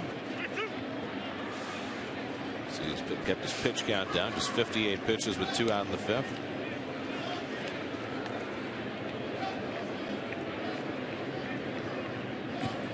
Three-two to Kratz. A little looper into shallow right center, and that'll fall for a base hit. So Kratz with a 2-out single, and they'll clear the pitcher spot. Well, as a pitcher, Ronnie, you angry right now? You get a bit of a blooper, and you want to have that pitcher leading off the next inning? Well, you'd like to, but I mean, what did Mel Stottlemyre say? So the hitters are trying too. I mean, they're going to get hits. It happens. He wanted to throw that pitch on the outside corner. It ended up on the inside corner and jammed Kratz, but still got the base hit. So here's Kendrick, who grounded out to short his first time up. Got one more note on the whole subject of having big guys bunt. 1955 World Series, Game 7, Dodgers and Yankees, no score, 6th inning. Dodgers get the leadoff man on in the top of the 6th. Duke Snider is asked to sacrifice. Ground ball to short, gets the bunt down. He's safe on an error. Roy Campanella is then asked to sacrifice. He advances the runners. They intentionally walk Carl Farrell. Bill Hodges drives in the first run of the game. Dodgers win their only world championship in Brooklyn. Wow. Good 5 innings for Dylan G. Halfway through, no score at Citi Field.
Travis d'Arnaud, plus go behind the scenes during a 51s game with Wally Backman mic'd up. It's on tape, right? On Mets Insider, presented by WB Mason, Sunday at 6, only on SNY. On tape, and there's an 8-second delay when they did it. There are your city probables for the remainder of the series. Sean Markham makes his Mets debut tomorrow against Jonathan Pettibone, who makes his second big league start for the Phillies. Then Sunday, John Neese goes after his third win, and Cole Hamels on the other side, still looking for his first victory of the season. John Buck leads off the home 5th inning in a scoreless game. Rounded out to third his first time up and takes ball 1. One small correction on that story about the 55 World Series. The 2 sacrifices led to the Dodgers' second run in their 2-0 win, not the first. Either way, that's Charlie Dressen, right? Managing the Dodgers. You know, it kind of makes a little more sense. You know what I mean? Just trying to add an extra run, you know, to give Johnny Padres a little more cushion. But can you imagine Duke Snider and Roy Campanella, 2 of the biggest sluggers of their generation? Oh boy, you'd have agents on the phone. You'd have parents flying in. Buck hits one behind the mound. Rollins with plenty of time. 1 out. Well, I said you can do it only in special circumstances, and that obviously was one. By the way, Kendrick getting another ground ball from a right-hand batter. He's gotten a 71% ground ball rate from right-hand batters this year. Braves getting smoked in Detroit. Atlanta 15-6 after that 13-1 start. Mets will be going to Atlanta on their next road trip. In fact, they begin their series in Atlanta a week from tonight. That's one of the first games that I think Paul Maholm started tonight. He has been so good. Well, he finally gave up a run his last time out, and now he's given up more than one. Maholm's given up 7 earned runs on 10 hits, and he just came out of the game. Anibal Sanchez on the other side. It doesn't look like Ike's moving any closer to the plate to me.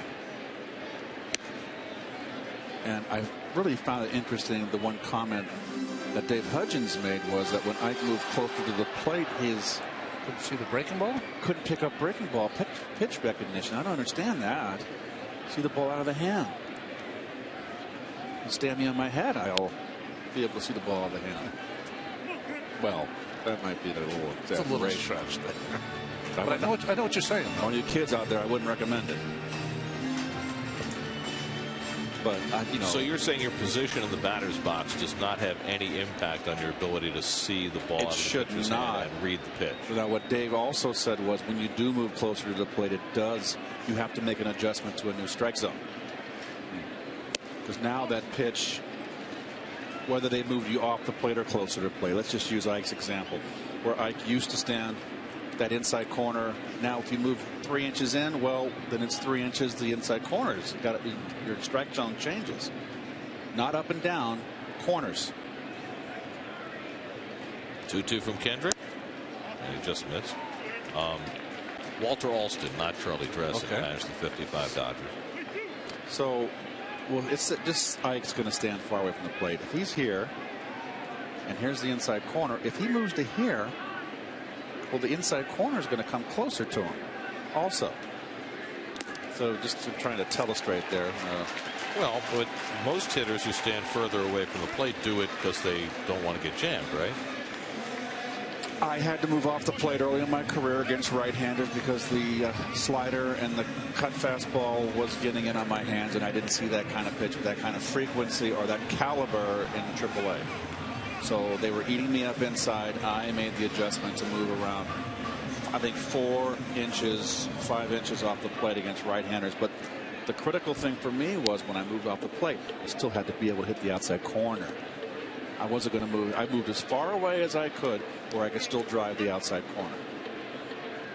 Here's Valdespin after Kendrick's first walk of the night. 1 out and 1 on. I always remember when Carlos Beltran played here, before he would get in the batter's box, he would lay his bat down so the end of it was on the corner. Then he would draw a line in the batter's box where he would stand.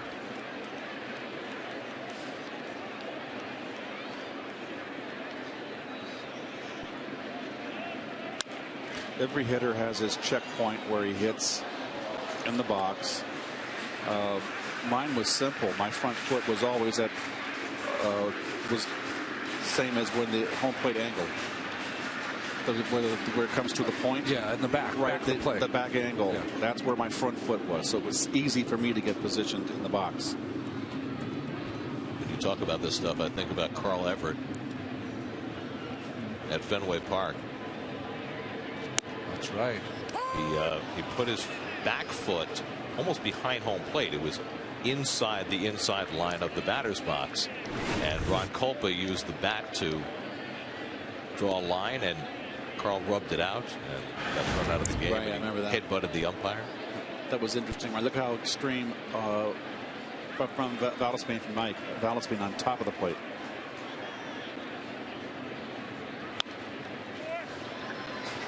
The thing about Valdespin, though, is that he's incredibly quick inside. So that's the reason he can stand on the plate.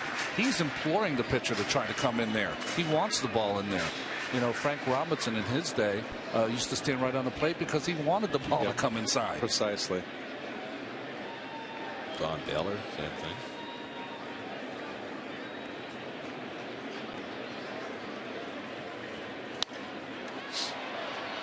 Easy fly ball in center field for Mayberry. And there are 2 out. And nobody's getting much of a good swing on either side, are they? You know what made me uncomfortable with talking about Ike was moving closer to the plate and saying that he couldn't, tough time picking pitch recognition, which to me means picking the ball up out of the hand and identifying the pitch. If I faced a guy like Bruce Sutter who threw that wicked split finger, and I moved in front of the box, that made me uncomfortable. You were trying to hit it before it broke down. I felt like I was, like the fastball was coming light years faster, you know, but it really was. It's not the case. You just got to go with it. G struck out his first time up, and he pulls one down to third, and Michael Young goes the short way, and that ends the inning. 5 in the books now at Citi Field. Mets and Phillies, no score.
breaks out.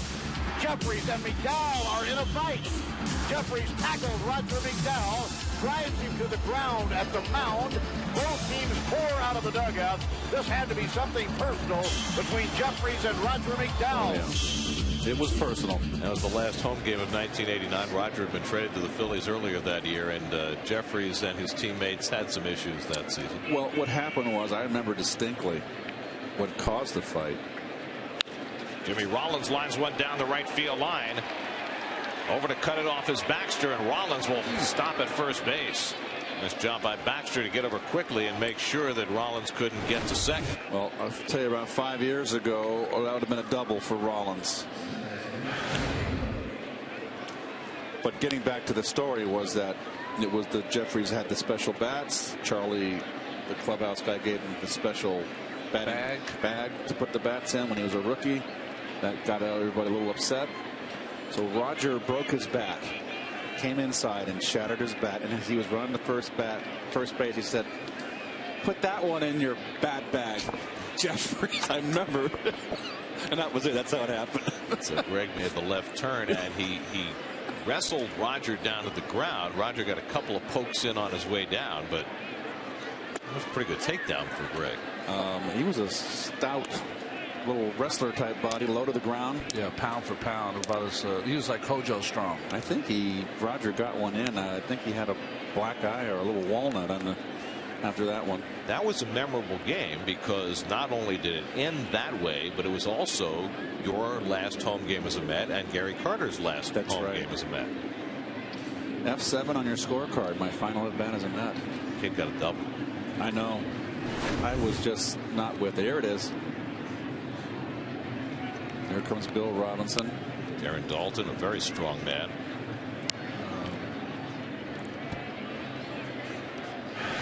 Strawberry. I was a little tardy getting out there. No, what happened? Utley lines one to right field, and that's a base hit. Rollins held up, and now he's going to go to third. Baxter's throw is offline, and the Phillies have first and third and nobody out.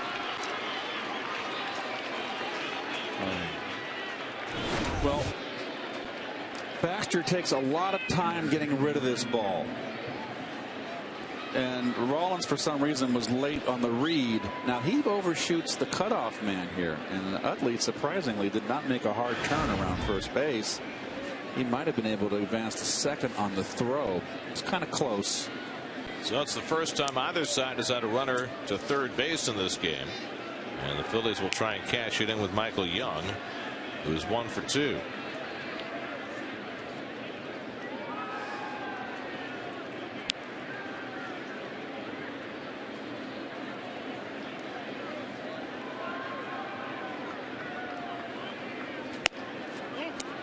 Up and away to Young, ball 1. What'd you say, Gary? Michael Young is hitting for 6 double plays. Now, if you're a pitcher in the spot, 6th inning, no score, you want a double play for a run? You got to hope for the double play. Right. I mean, you'd love to get a pop up. You'd love to get a strikeout, but you take the double play. Their Mets are conceding the run improperly. Don't want this to become a big inning. I guess if you're a strikeout pitcher, you think strikeout? Oh, yeah, no. If you're a strikeout pitcher, absolutely. But, you know, if one run is going to beat you, you didn't have any chance anyway, you know? Question for you. Yeah. Double play ball hit right back to you. Would you go for 2 if the runner was going home, or would you get the runner? Michael Young does not run great, so I would look at Jimmy, freeze him, and go for the double play. Really? Okay. And what if he comes halfway down the line? You go in after? I go after. Yeah. Okay.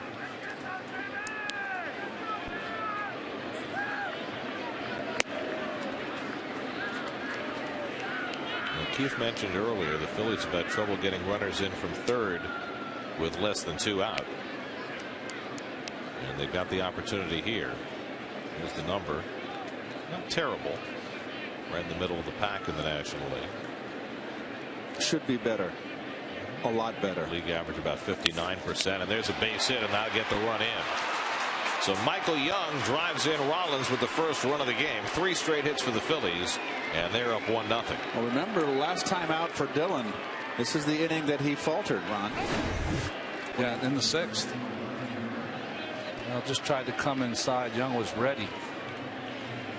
As Dan Wharton's going to go out and speak to Dylan G. He walked 3 in the 6th inning against the Nats on Sunday, and then was relieved by LaTroy Hawkins, who got him through the jam.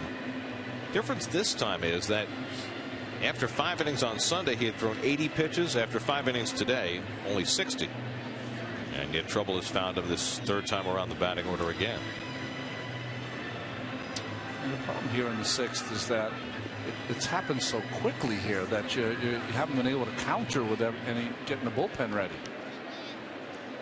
So a run is in, 2 on and nobody out, and now Ryan Howard, who struck out and flied to left, 0 for 2. And we do get some scurrying around now in the Mets bullpen. Michael Young now this year likes the Mets pitching, 7 for 14. And now is 6 for 8 against Dylan G with a couple of home runs. Well, you got a double play man up here. Doesn't run well. Try to get him to roll it over. Pitcher's best friend. I'd honestly make sure that Tejada keeps Utley close. I know that he doesn't run like he once did, but he used to like taking that extra base with David so far away from the base. There's Familia warming up. Well, from where he's positioned, Tejada, he's behind him, so he's got to be careful, Utley. 1-1 to Howard. Tomorrow, Jets draft coverage continues as Ray Lucas, Brian Custer, and Adam Shine analyze Gang Green's picks, plus get an up-to-the-minute breakdown of all the selections in the AFC East on Jets Nation Draft Day 2013. Coverage continues tomorrow at 7:30 only on SNY.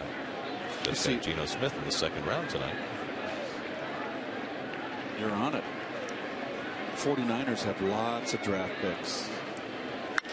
Howard hits one well to center field. Valdespin back, looking up near the wall, and it's out of here. Ryan Howard with a 3-run homer, his 3rd home run of the season, and his 4th in 12 career at-bats against Dylan G. The Phillies have put up a 4th spot in the 6th inning and lead 4-0.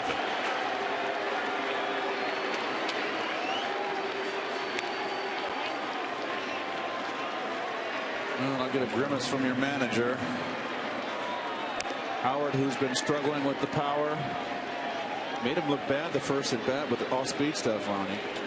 I think it was a high fastball. That was a high fastball there. You know, the whole thing about going up against these lineups, and I know they've struggled, the Phillies, is that you really have to watch some of your end of the rotation guys their 3rd time through the lineup, and that's what it was. And he hit that ball a little bit towards the end, not really in the sweet spot, and he dumped it out there over that golf sign. Brown drives one deep down the right field line, hooking toward the pole. A foul ball.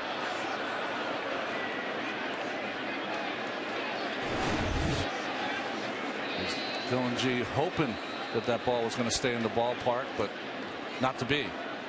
I was wrong. Enough of that fat of the bat right there. 36th home run for Ryan Howard against the New York Mets, more than any other active player now that Chipper Jones is retired. 1-2 to Dominic Brown.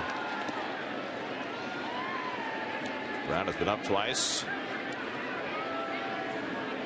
Hit the ball on the ground both times. And G strikes him out with a changeup. That's the 1st out of the inning. You know, Keith, you made an interesting point there about this where he ran into trouble against the Nationals. Good changeup here on the corner. No contact by Brown. So it would tell me as a manager moving forward that after 15 outs with Dylan, you're going to have to keep a close eye on him. Worthing on the phone. The Mets have top of the order next inning. Here's Mayberry, who's 0 for 2. And a slow ground ball for Tejada. 2 out. This is how the Philadelphia Phillies used to beat you, huh? Or get ahead of you. That's how strong that man is. We talked about his swing, how it's all upper body. It's a big ball, big part of the ballpark right there where he hit that ball. But from a pitcher's perspective, how can you be in such great command for 5 innings and then all of a sudden in a 4-batter stretch have 4 runs on the board? How does that happen?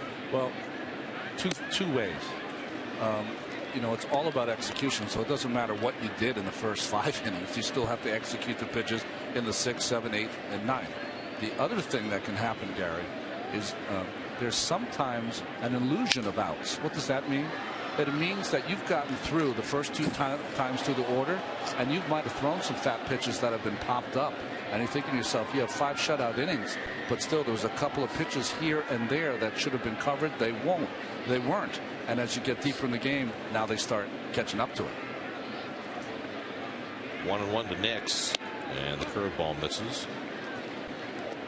But in terms of execution of pitches, if you are executing your pitches well, can you lose that all of a sudden? You can lose it, or even more so, they start laying off the changeup. They've seen so many changeups in the dirt that they've swung over. Now they start laying off it and get a fastball. Ball goes foul. 2-2 to Nix. The left-handed bats here are kind of taking some healthy swings this inning off Dillon. He's not doing what he certainly has to do, and he knows it.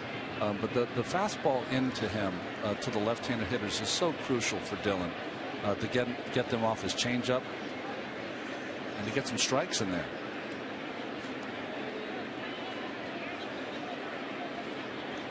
Two to Nix. He fouls back the fastball. Got 90 mile an hour on that one. Let it go.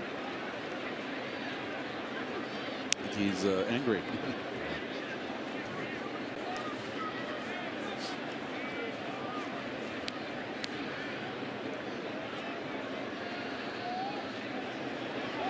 Struck him out. So 2 strikeouts in the inning for G, but after the Phillies had crashed through for 4 runs. 3 straight hits produce a run, and then Ryan Howard's one swing takes care of 3 more. 4-0 Phillies going to the bottom of the 6th.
Mike Baxter leads off in the home 6th inning.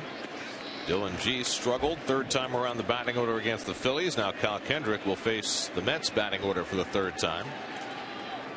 Mets have managed just 2 hits against Kendrick with their revamped batting order, with Baxter at the top, and he pops one up. Rollins near the line, 1 away. Let's check in with the studio. Brian Custer has this game break. All right, Gary, thank you very much. Marlins Cubs. Anthony Rizzo hit a 2-run bomb in the 1st. Hits another one in the 3rd off Wade LeBlanc, his 8th of the season. Made it 4-0 Cubs. Right now it's 4-1. It's in the top of the 7th. Now back to Gary, Keith, and Ron. Have you ever seen a home run that comes within 1 seat of a fan and neither of them moved to try to catch it or go after the ball? Were they paying attention? I don't know. Here's Ruben Tejada, who's singled to right and lined out to short, 1 for 2. And he takes a strike. Well, Kendrick so far is keeping everybody off balance, which is Jerry's Familia staying busy in the Mets bullpen. And Tejada lifts 1 to center. Easy for Mayberry. 2 out. Well, we noticed the trend last season, guys, when the Mets, we've done a lot of talk of, you mentioned that Duda taking the first pitch and the Mets hitters trying to work deep into the count. What was the counter for the league against that type of pouring strikes in? Getting ahead. That's what Kendrick has done today. So now Murphy, who's 0 for 2, a couple of ground balls, started the night with an 8-game hitting streak. By the way, it's a few days away, but it's worth noting the pitching matchups have been set for the series in Miami. Matt Harvey's start is going to be on Monday night, and he's going to be opposed by Jose Fernandez. Wow. Oh, good matchup. So 2 of the very exciting young pitchers in the game going head to head. Of course, Fernandez made a start here against the Mets for his debut and looked very impressive. I got to go to L.A. for a couple days, so I'm going to catch that game at 4 o'clock, which would be cool. I know Keith's ready. Oh, total. Count on me. What's wonderful about the new ballpark down there in the hotel we stay at is it's just like a 10-minute cab ride here at the ballpark. I love that. You could bicycle over. You could. But you probably won't. Well, we'd look terrible on our open. We'd be all sweating. We can change. Use the umpire. By the way, Brian O'Nora, who began the game as the home plate umpire, left with flu-like symptoms. So Adrian Johnson has been handling the home plate chores since the bottom of the first, playing with 3 umpires. 2-2 from Kendrick, and Murphy takes inside. So after getting ahead 0-2, Kendrick goes to a full count with David Wright waiting on deck. But Jordan Zimmerman tonight against that Cincinnati lineup, 7 innings, no runs, 1 hit. He didn't have it against the Mets his last time out. He struggled. I thought the umpire squeezed him. He kind of lost his patience out there. Nats are up 1-0 in the 8th. And Murphy cracks 1 to right, but on comes Nix to grab it. Side retired. Hard hit ball from Murphy, but Kendrick, after being handed the lead, has a 1-2-3 inning. 4-0 Phils.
Mets go down to Miami for the aforementioned matchup of Matt Harvey and Jose Fernandez. 6 o'clock the coverage from Marlins Park right here on SNY on Monday. Check out our AT&T trivia question for tonight. Jimmy Rollins and Chase Utley, 1,080 games together. Which two current Mets have played the most games together? I think I've got that one. Yeah. Jerry's Familia will take over the pitching for the Mets here in the 7th inning. Well, Keith, you were mentioning in between the break how well he threw in his last appearance. He was throwing bullets, got ahead of hitters, and he has that slider, wipeout slider, which means that he can put hitters away once he gets ahead. The Mets are going to have to make a player move tomorrow when they activate Sean Markham to make his first start. They're carrying 8 relievers right now, so it would seem to stand to reason that one of them is going to have to go. And I asked Terry Collins today whether they had already decided who they were sending down. He said they had a pretty good idea and that tonight's performance would not affect that. But you'd have to think Familia is one of the candidates, but you also have to think that Josh Edgin might be a candidate to go down. Yes. One of the 3 left-handers in the bullpen. I think 3 lefties in the pen is maybe one too many. So that's a possibility. Well, I don't think Scott Rice is going anywhere based on his performance so far. Rob Carson pitched well in his one outing since being recalled, but Edgin, it's been a struggle for him. And you wonder whether he might be better off going down and getting himself straightened out. Well, for Josh, this is not like it's just been, a week or 2-week thing. This has been the entire spring training too. He's just has not found that slider that he had last year.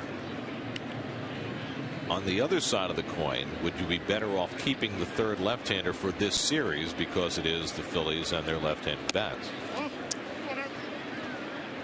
I think that's definitely when they have the meeting. That's a great point, Gary. That is a good point, Gary. I will say, though, I would have kept Dylan G in for this inning. That was going to be my next question. You don't want Dylan G is going to play a big part in your rotation all season long, right? So you don't want him to end by giving a 4 spot when he can bring him back out there. Bring him back out.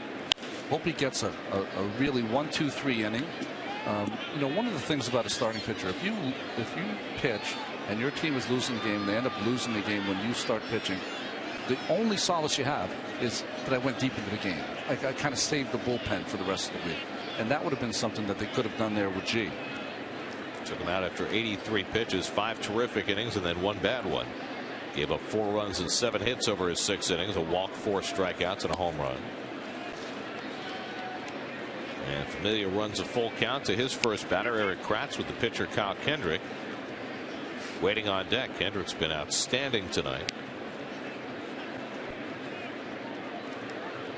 Familia in that last outing against the Dodgers Tuesday night, an inning and a third, no runs, 1 hit, 3 strikeouts. And he misses with the fastball and walks the first man to face him.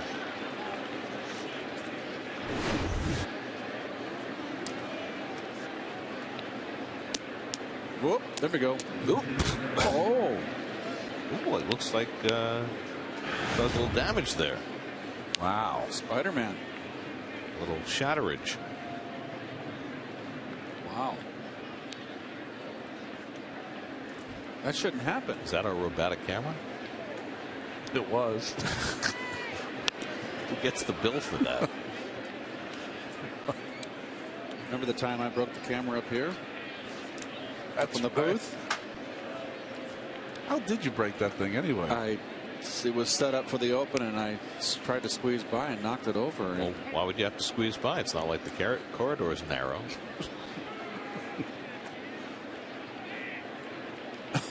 I will say that Kendrick is trying to bunt here. Familia would give you a little bit of pause as a pitcher bunting because of his wildness. Yes. You'd be thinking about it. You don't want to think about it, but you'd be thinking about it. And all kinds of pressure. David always plays aggressively in on bunts. Ike's charging hard. Well, Familia's ahead of him now, 0-2. And he gets the bunt down on the 3rd strike. A beauty. 3-4 on the sacrifice. Kendrick's first of the year moves Kratz to 2nd.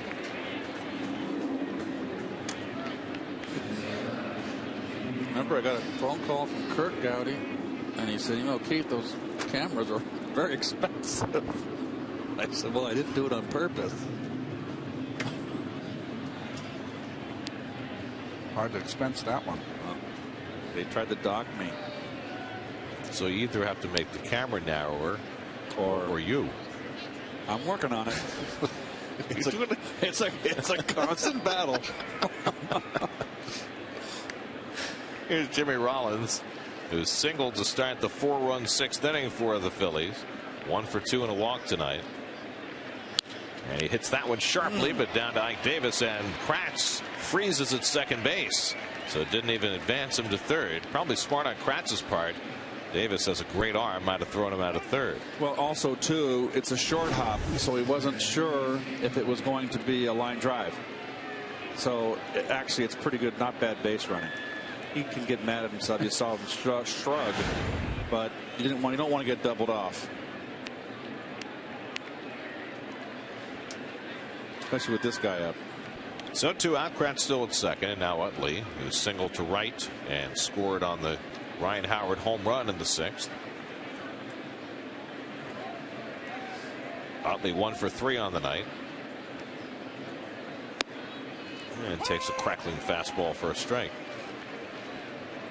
You're talking about Ryan Howard before, how he doesn't use his legs and hits the ball 420 feet. Familia throws it 97 miles an hour and barely uses his legs either. Just all upper body, just strong.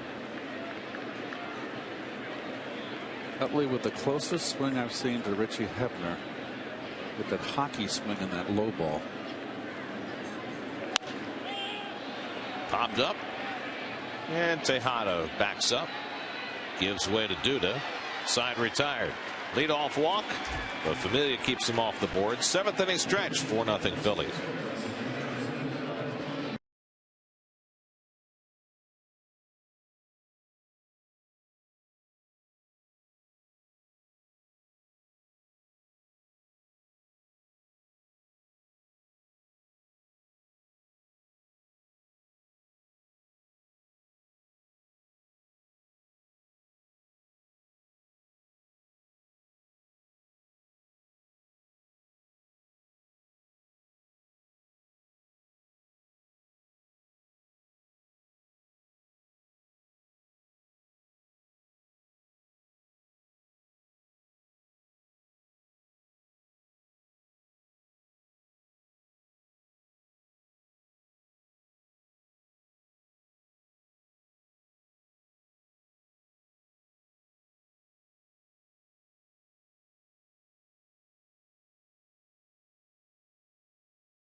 Stand up and sing "Take Me Out to the Ball Game" when they're already there.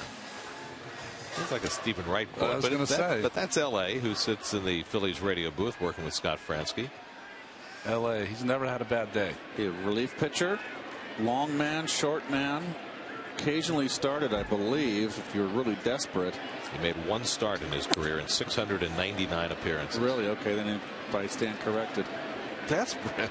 Well, if you had pitching problems, I mean, he was a horse. Yes, he was. But he'll always be most remembered. Had 17 years in the big leagues. Yeah. Always be most remembered. Get traded. Getting traded for Jeff Bagwell. The Red Sox traded an unknown minor league third baseman who couldn't hit home runs He was in New Britain, I think, in Double-A. He had 4 home runs that year. Traded him because they needed a relief pitcher for the stretch drive in 1990. And they got Larry Anderson, who pitched in 15 games, pitched very well for them down the stretch that year. And then the next spring, Bagwell was moved to first base as Wright strikes out to start the home 7th. And the rest is history. Well, all upstairs fastballs, and Davis swung right through him. Larry Anderson, that's all he threw was cut fastballs on your hands. A left-hand hitter, cutter, cutter, cutter, cutter. Occasionally try to backdoor you. He was a great competitor, someone that you can bring in late in the game or with the game on the line, and he wouldn't spit the bit. He was part of that Astros bullpen in 1986. Yes, 86. That's what I thought. Yes. He also pitched in the postseason '83, I believe, with the Phillies. Yes. Against the Orioles. Duda has to move his feet.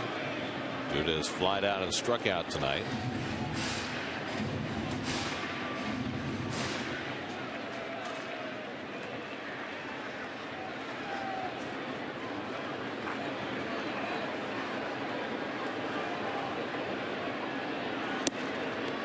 One thing we didn't talk about with the changing of the lineup, and here we go. You got 6 zeros up for the Mets. Is that there was a time that Terry Collins had thought about moving Lucas Duda up in the order, and he didn't because he didn't want to make him uncomfortable because he had gotten off to a quick start, on a roll, all of those things. And I don't know what you think about it, Keith, as Duda flies out to left field. Does a guy like Daniel Murphy, now that he's in the 3rd hole, is it a head game? Does he change like how he's thinking about, or if Duda's moved up, does he think that he's got to, drive in more runs, hit more home runs, or no, you just do what you've been doing? I think with Murphy, he's ecstatic. He's always thinks of himself as a 3rd hitter, so it's a totally different ball game. I think he's thrilled to death to be back where he's at in the order, where he's always hit most of his life. With Duda, not so much to drive in more runs. You don't want him to feel like he has to hit more home runs. Buck hits one off the end of his bat to center, and Mayberry's got it, and Kendrick with a 7-pitch inning. He's rolling. He's retired 7 in a row. 4-0 Philly.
And left many local youth baseball and softball leagues with no place to play. This year, SNY is reaching out with the SNY Play Bowl Award presented by New York Community Bank, offering $5,000 grants to local leagues in need of help.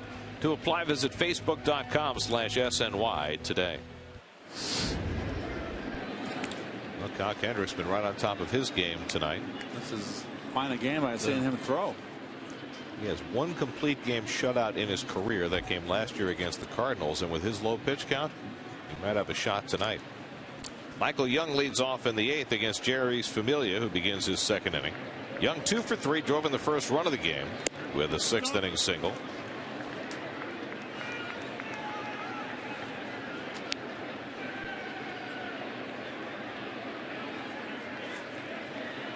It'll be Young, Howard, and Brown, 3, 4, and 5 in the Phillies batting order.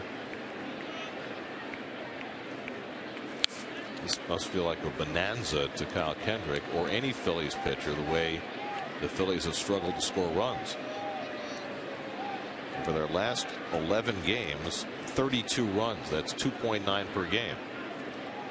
And one 12-pitch eruption results in 4 runs for the Phillies tonight. And a little comfort for Mr. Kendrick. Well, before tonight, 11 of their last 13 games they scored 3 runs or less. So, and they only scored 4 in yesterday's game. Former Met farmhand Matt Tuiasosopo, who just did a home run for the Tigers, his first. And Young has his 3rd hit of the night. So Michael Young's aboard to start the 8th. Well, Ryan Howard hit a 3-run homer in the 6th inning, his 2nd against Dylan G this year. Here's the first. Just a little changeup over the middle of the plate down that he hits the left field. And then the one tonight, just a high changeup, just sits right on a tee.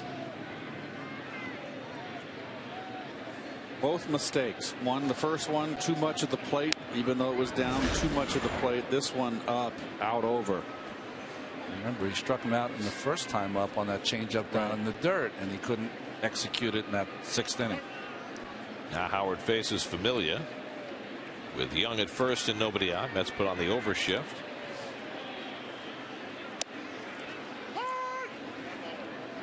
Overshift to pull in the infield, and Valdespin playing slightly towards left field and center.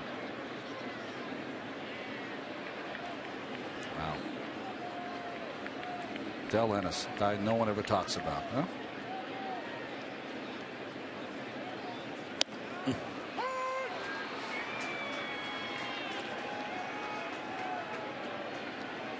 Jordan Zimmerman just finished a complete game, 1 hit, 1-0 shutout for the Nats over the Reds through 91 pitches in 9 innings. Good. Like the old days. He's got his 4th win now, right? Is that his 4th win? Or am I mistaken? I thought he was 3-0 coming in or something like that. I could be wrong. We'll check it for you. I'm going to look at my scorecards. I'll get it right here in a second. Stay with me. So last night, Gio Gonzalez 8 innings, 1 hit, and today Jordan Zimmerman 9 innings, 1 hit. Yeah, Zimmerman goes to 4-1. 4-1, yeah.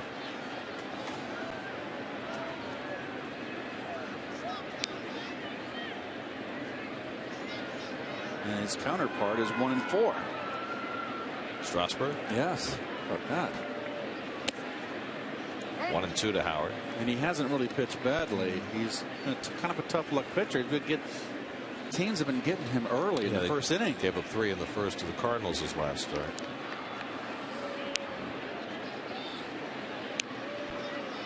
Just when you think you got it figured out, this game might come up and bite you, won't it? Right. Great humbler.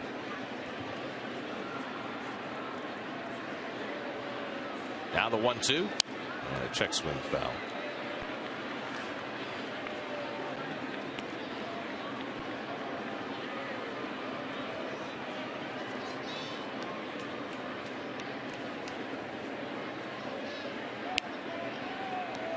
Meanwhile, the Cardinals, who are playing as well as anybody right now, are ahead again. 2-0 in the Pirates in the 3rd. Carlos Beltran has his 5th home run in that game. How about Carlos?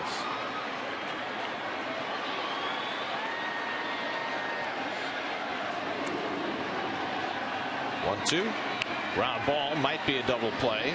Tejada to right, hesitates, throws, not in time. A little hesitation cost David the chance for the double play.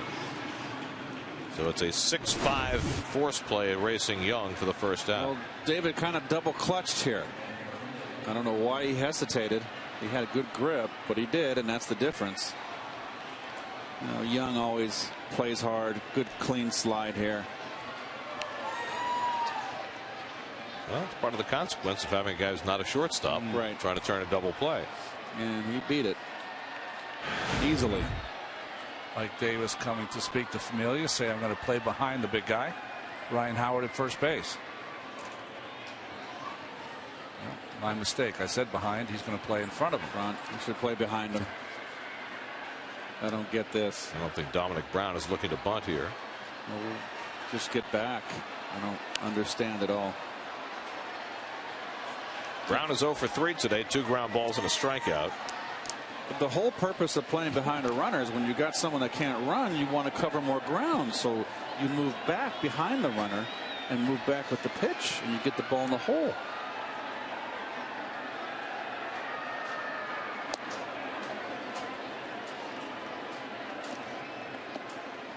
You know, we were talking about the decision the Mets have to make tomorrow with their bullpen. Perhaps the fact that Familia is working a second inning answers the question. It's happened before. It's like take one for the team and send you down.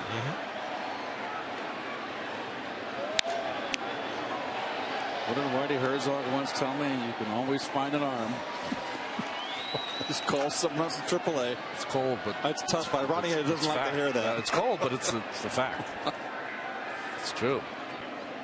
Got a bunch of rain delayed doubleheaders backed up on you. Always find an arm.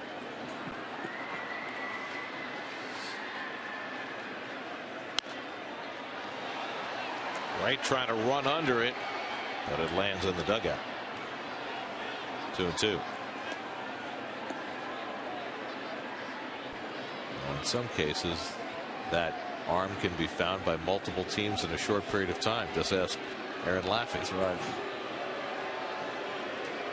Well, there is the other candidate for the chopping block. Josh Edgen starting to get ready in the Mets bullpen.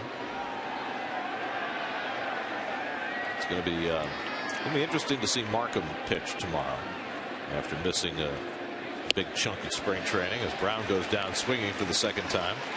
First strikeout for Familia, 2 out of the inning. Well, just threw that right by him, right? Let's check in with the studio. Brian Custer has this game break. Jerry, you guys mentioned the Tigers Braves in Detroit, 7-0 game in the fourth. Matt Tuiasosopo. He goes deep. His first homer of the season, 3-run bomb. It was 10-0 Atlanta, or I should say 10-0 Tigers. That's the same score, bottom of the 7th. Brian's game break presented by your Tri-Honda dealer. Here's John Mayberry, 0 for 3 tonight. Strikeout and 2 groundouts. All the damage came in a 4-batter span in the 6th inning. Consecutive singles by Rollins, Utley, and Young produced a run. Then Ryan Howard unloaded a 3-run homer against Dylan G, and that has been that. Mets have managed just 2 hits against Kyle Kendrick. Jeremy Hefner, who pitched an awfully good game yesterday. Good slider. So look, he's talking about it. How he maybe changed his grip on his slider. The pitcher's always talking pitching. So if you're Matt Harvey there, are you learning?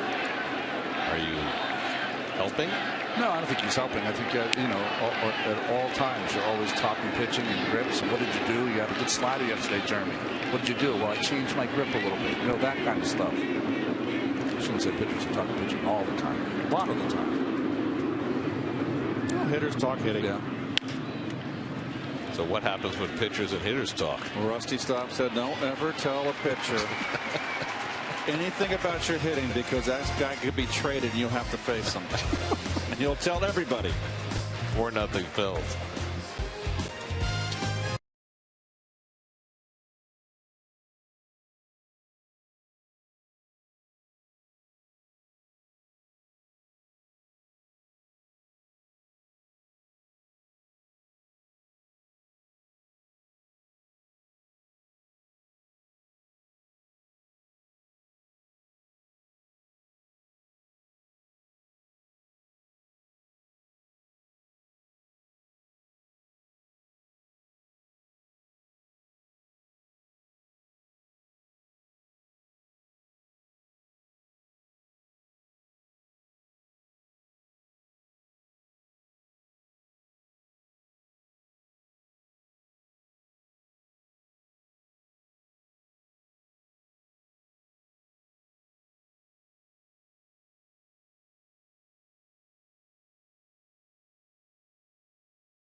Home 8th inning. Mets have done very little with Kyle Kendrick tonight. Ike Davis leads off in the bottom of the 8th and takes the fastball wide for ball 1. Ike drew a walk in the 5th inning.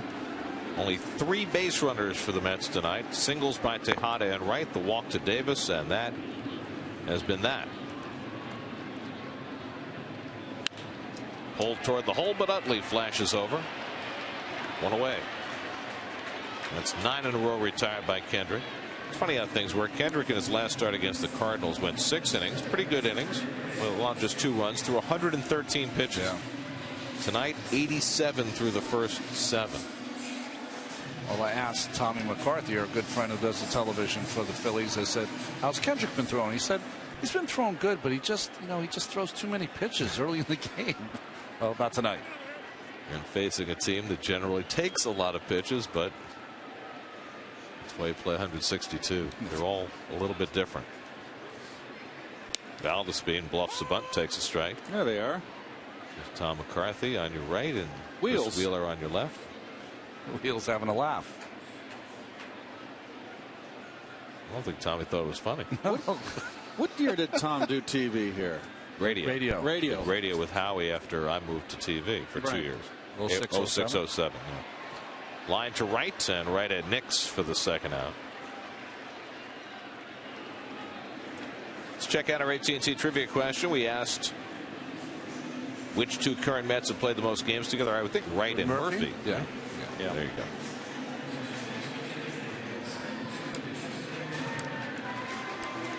Now Justin Turner will bat for Jeurys Familia, who turned in 2 nice innings in relief for the Mets.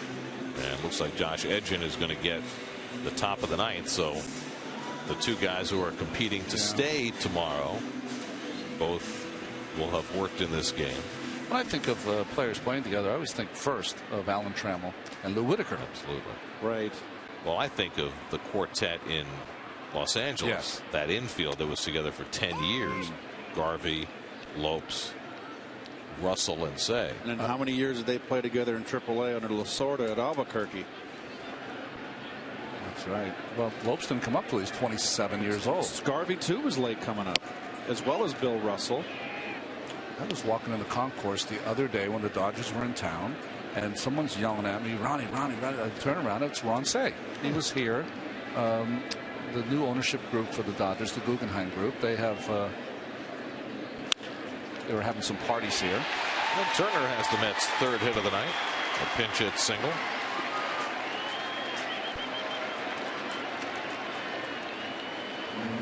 All those years in Albuquerque under Lasorda with that group that became the LA Dodgers of the late 70s and mid to late 70s and early 80s, they won the Pacific Coast League every year in Albuquerque. I wonder why.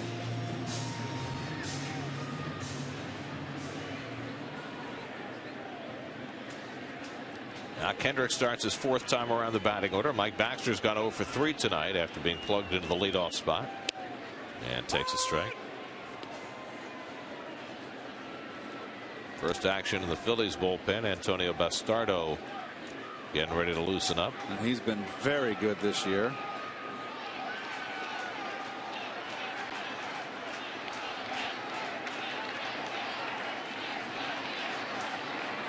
The big guys in the Phillies bullpen, Papelbon, Adams, Bastardo, they've been good. The rest of their bullpen has been dreadful.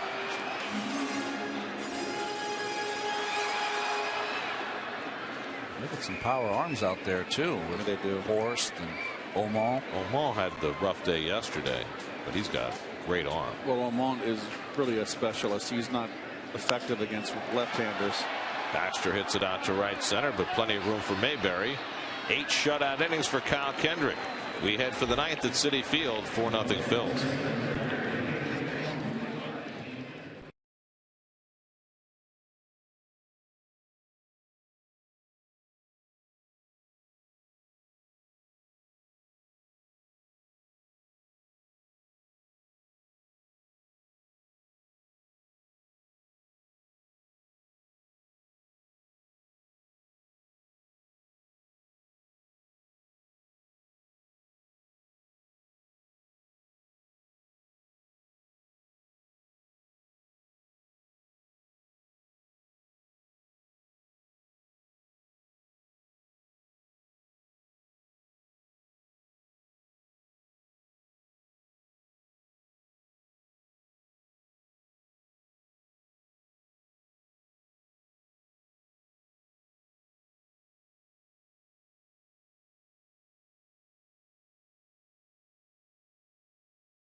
Brought to you by Time Warner Cable. Watch more sports on more devices in the house than anyone else. Call 1-800-TW-CABLE. Time Warner Cable, enjoy sports better.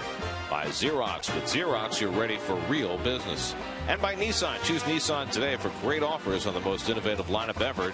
Shop at ChooseNissan.com. Whenever we run those great historical things in the background when I'm trying to read the billboards, I lose my concentration. Well, unless you don't want to read it, you want to look at the picture. Yeah. I love that old pennant. And there's Big Josh. So this is a very interesting outing for Josh Edgen. Well, you know, he's got the bottom of the order here. I mean, if you're watching as the manager, you want him to plow through this inning with little fanfare. Go right after him. What do you think the most important thing for Josh is right now? Well, I think what happened to Josh is that, you know, he's a guy that can come in and throw 3 pitches. Fastball, slider, change. The two things that I've seen, placement of his fastball has not been good, and the slider's been a little flat. Those are the 2 things. So, you know, he's got to get that better angle on his slider and be more judicious in his where he's throwing that fastball. The rear and back, and the rest of the league now has seen him, you know, a little bit now. Slider outside of Nixon. It's 1-2. So if you've got a pitcher who's had tilt on his slider before, but it's gotten flat, how do you fix that? Well, you know, it's with grips. I think honestly, what I see from Josh is that he's lost a little confidence, and young pitchers, when they lose a little confidence, they get knocked around a little bit. That's a good slider there.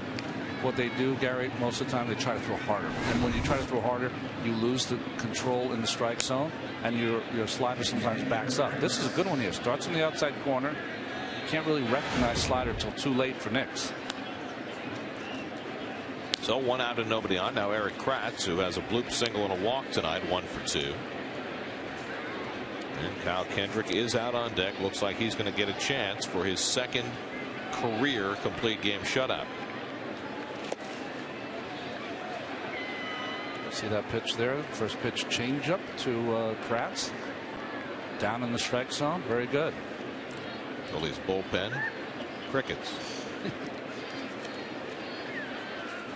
Mets will have Tejada, Murphy, and Wright coming up in the bottom of the 9th. Mets have not been shut out this year. SNY Super Slow Motion is brought to you by your Mercedes-Benz Tri-State dealers. Visit them on the web at searchmercedes.com.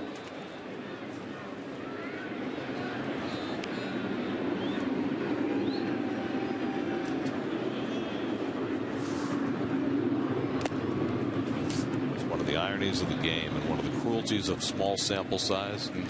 You're leading the league in runs per game. You tinker with your batting order, and it's inevitable, right? Of course, right? You're going to get shut out the first night that you try the new lineup.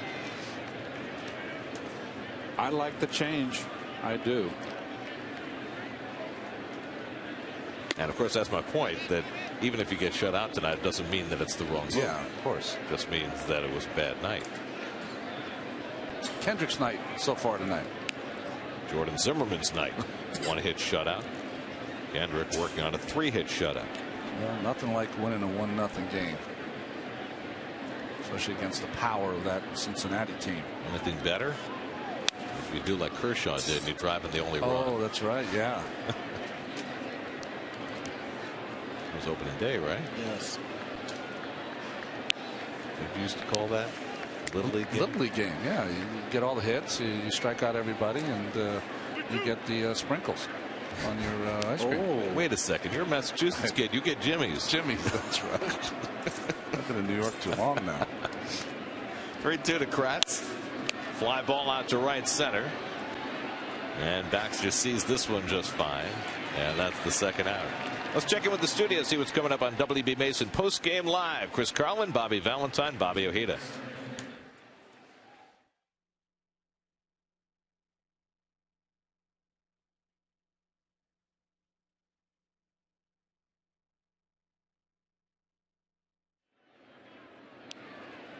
Am I mistaken, or are both Bobbies wearing paisley ties tonight? Oh.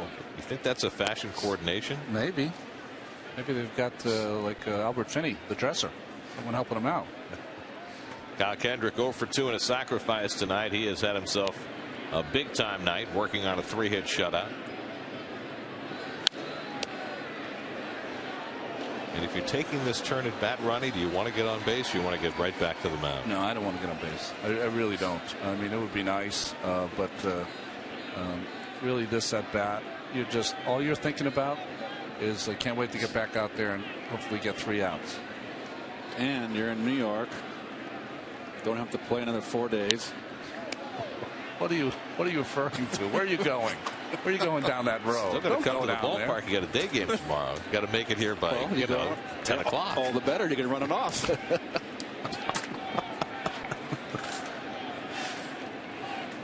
you have any suggestions for him?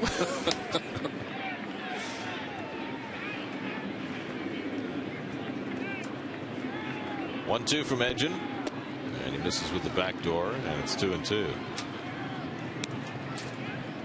Jimmy Rollins would be next.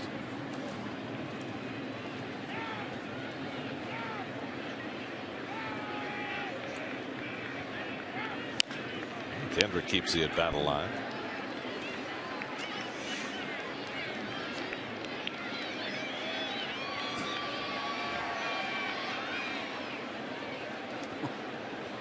Oh, wrestling over it.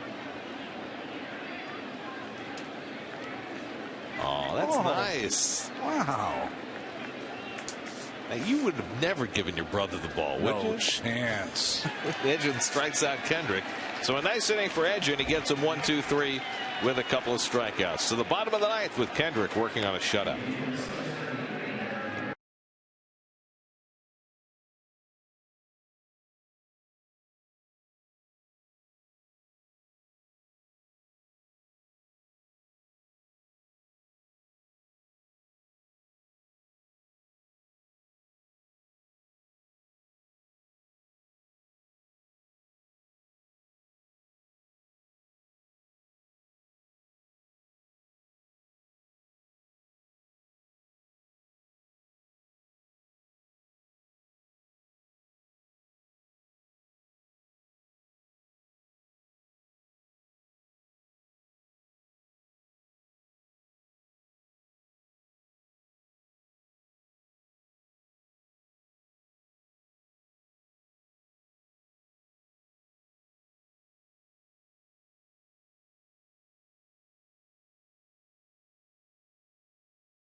The Phillies continues. Find the best prices at Mets.com or at 718-507-TIXX, the only place to get tickets through game time.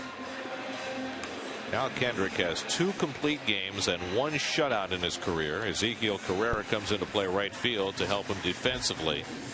That shutout came last year against the Cardinals. He gave up 7 hits in that game, no walks and 4 strikeouts through 94 pitches. Here he's up to 97, and Jonathan Papelbon will stay busy in case Kendrick needs help. Tejada, Murphy, and Wright 2, 3, and 4 in the order up for the Mets in the last of the ninth. Mets have not been shut out this year, and Tejada takes a strike. Being in this position a few times in my own career, this is the only time in the ninth inning where you feel like it's the first inning. You're a little nervous because you really want it bad, you know? Interesting. I never would have thought that. That makes sense. You're not nervous like afraid, just nervous like, boy, you know, you got everything's been so easy the last couple innings. What, he had a 8-pitch inning in the 7th, he had a 10-pitch inning in the 8th. but you go out there and you want it so bad that it makes you think of result as opposed to what you've been doing the last 2 hours, and that's just worrying about hitter to hitter. Those guys should be impressed, Halladay and Hamels.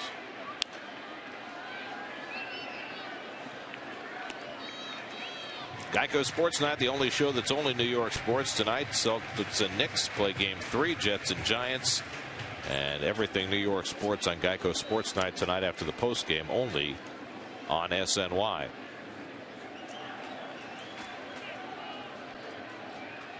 Kendrick ahead on Tejada, 0-2. And Ruben takes high.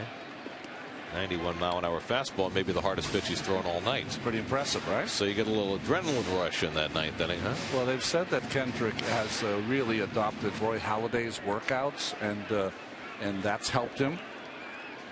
This is a kid that was, full scholarships everywhere coming out of high school to be a quarterback. Rollins right in front of it. One down. Well, the complete game has become like the dodo bird. Oh, nice. Nearly extinct. The Galapagos. Duck-billed platypus. That chart presented by Time Warner Cable. Wow. Here's Murphy, who's got an 8-game hitting streak on the line. Hit the ball hard as last time up at a bullet to right field that was caught, but he's gone 0 for 3 tonight. And he slaps one to the left side for Michael Young to handle. And Kendrick is now 1 out away from a shutout. And frankly, he's made it look awfully easy. He had 8 pitches, and I said in the 7th, 10 in the 8th, and he's got how many pitches here? 6? Yep. So he's up to 103 for the night, and the Mets are down to their final out. David Wright has one of the Mets' 3 hits. Tejada singled in the 1st, Wright singled in the 4th, and Turner singled as a pinch hitter in the 8th. Kendrick has walked 1 and struck out 5. No one has reached beyond first base. No one's gone on second or third. Wow. It's been dominant. You can always tell when a pitcher dominates when you look at half the order and they only got it 3 times in the box score the next day. And so far, he's faced just 4 over the minimum. And Wright takes a strike. Some of the hitters only got up 3 times, and Kendrick batted 4 times. Well, it's certainly an axiom. If you're a pitcher and you get 4 at-bats, you usually have had a pretty good day. Good day.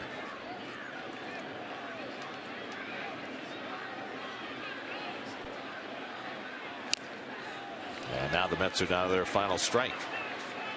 If the Mets lose this game, they will fall below 500 for the first time this season.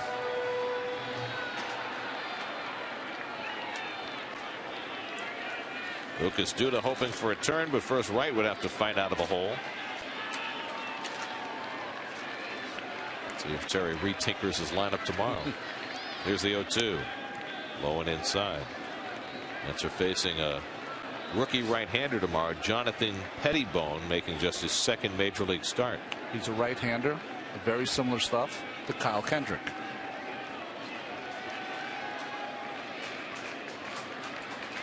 One, 2. Slow ground ball. Rollins comes in, and that'll do it. A 3-hit shutout for Kyle Kendrick, his 2nd career shutout. The Mets are blanked for the first time this season. They fall below 500 for the first time this season, as a 12-pitch sequence in the 6th inning is the undoing of Dylan G, and the Phillies win 4-0. Well, it just was all Kendrick, came unraveled, like you said, Gary. That 4 straight hits culminated with a 3-run home run by Ryan Howard. Kendrick was spot on, throwing strikes, keeping the ball down, getting ground balls, especially from the right-handed hitters, and Dylan G just could not get through the 6th again like his last start. Well, like you said, Ryan Howard, the hitting star, with his 3-run home run that was the icer in that 4-run 6th, and not much to say, just all Kyle Kendrick. Your Time Warner Cable game summary. Took just 2 hours and 35 minutes, and that was with a 14-minute umpire delay. That's how good Kendrick, and for the most part, G were, except for that one bad sequence for G that cost him his 4th loss of the season. 4-0 Phillies, the final. Back with more from Citi Field in a moment.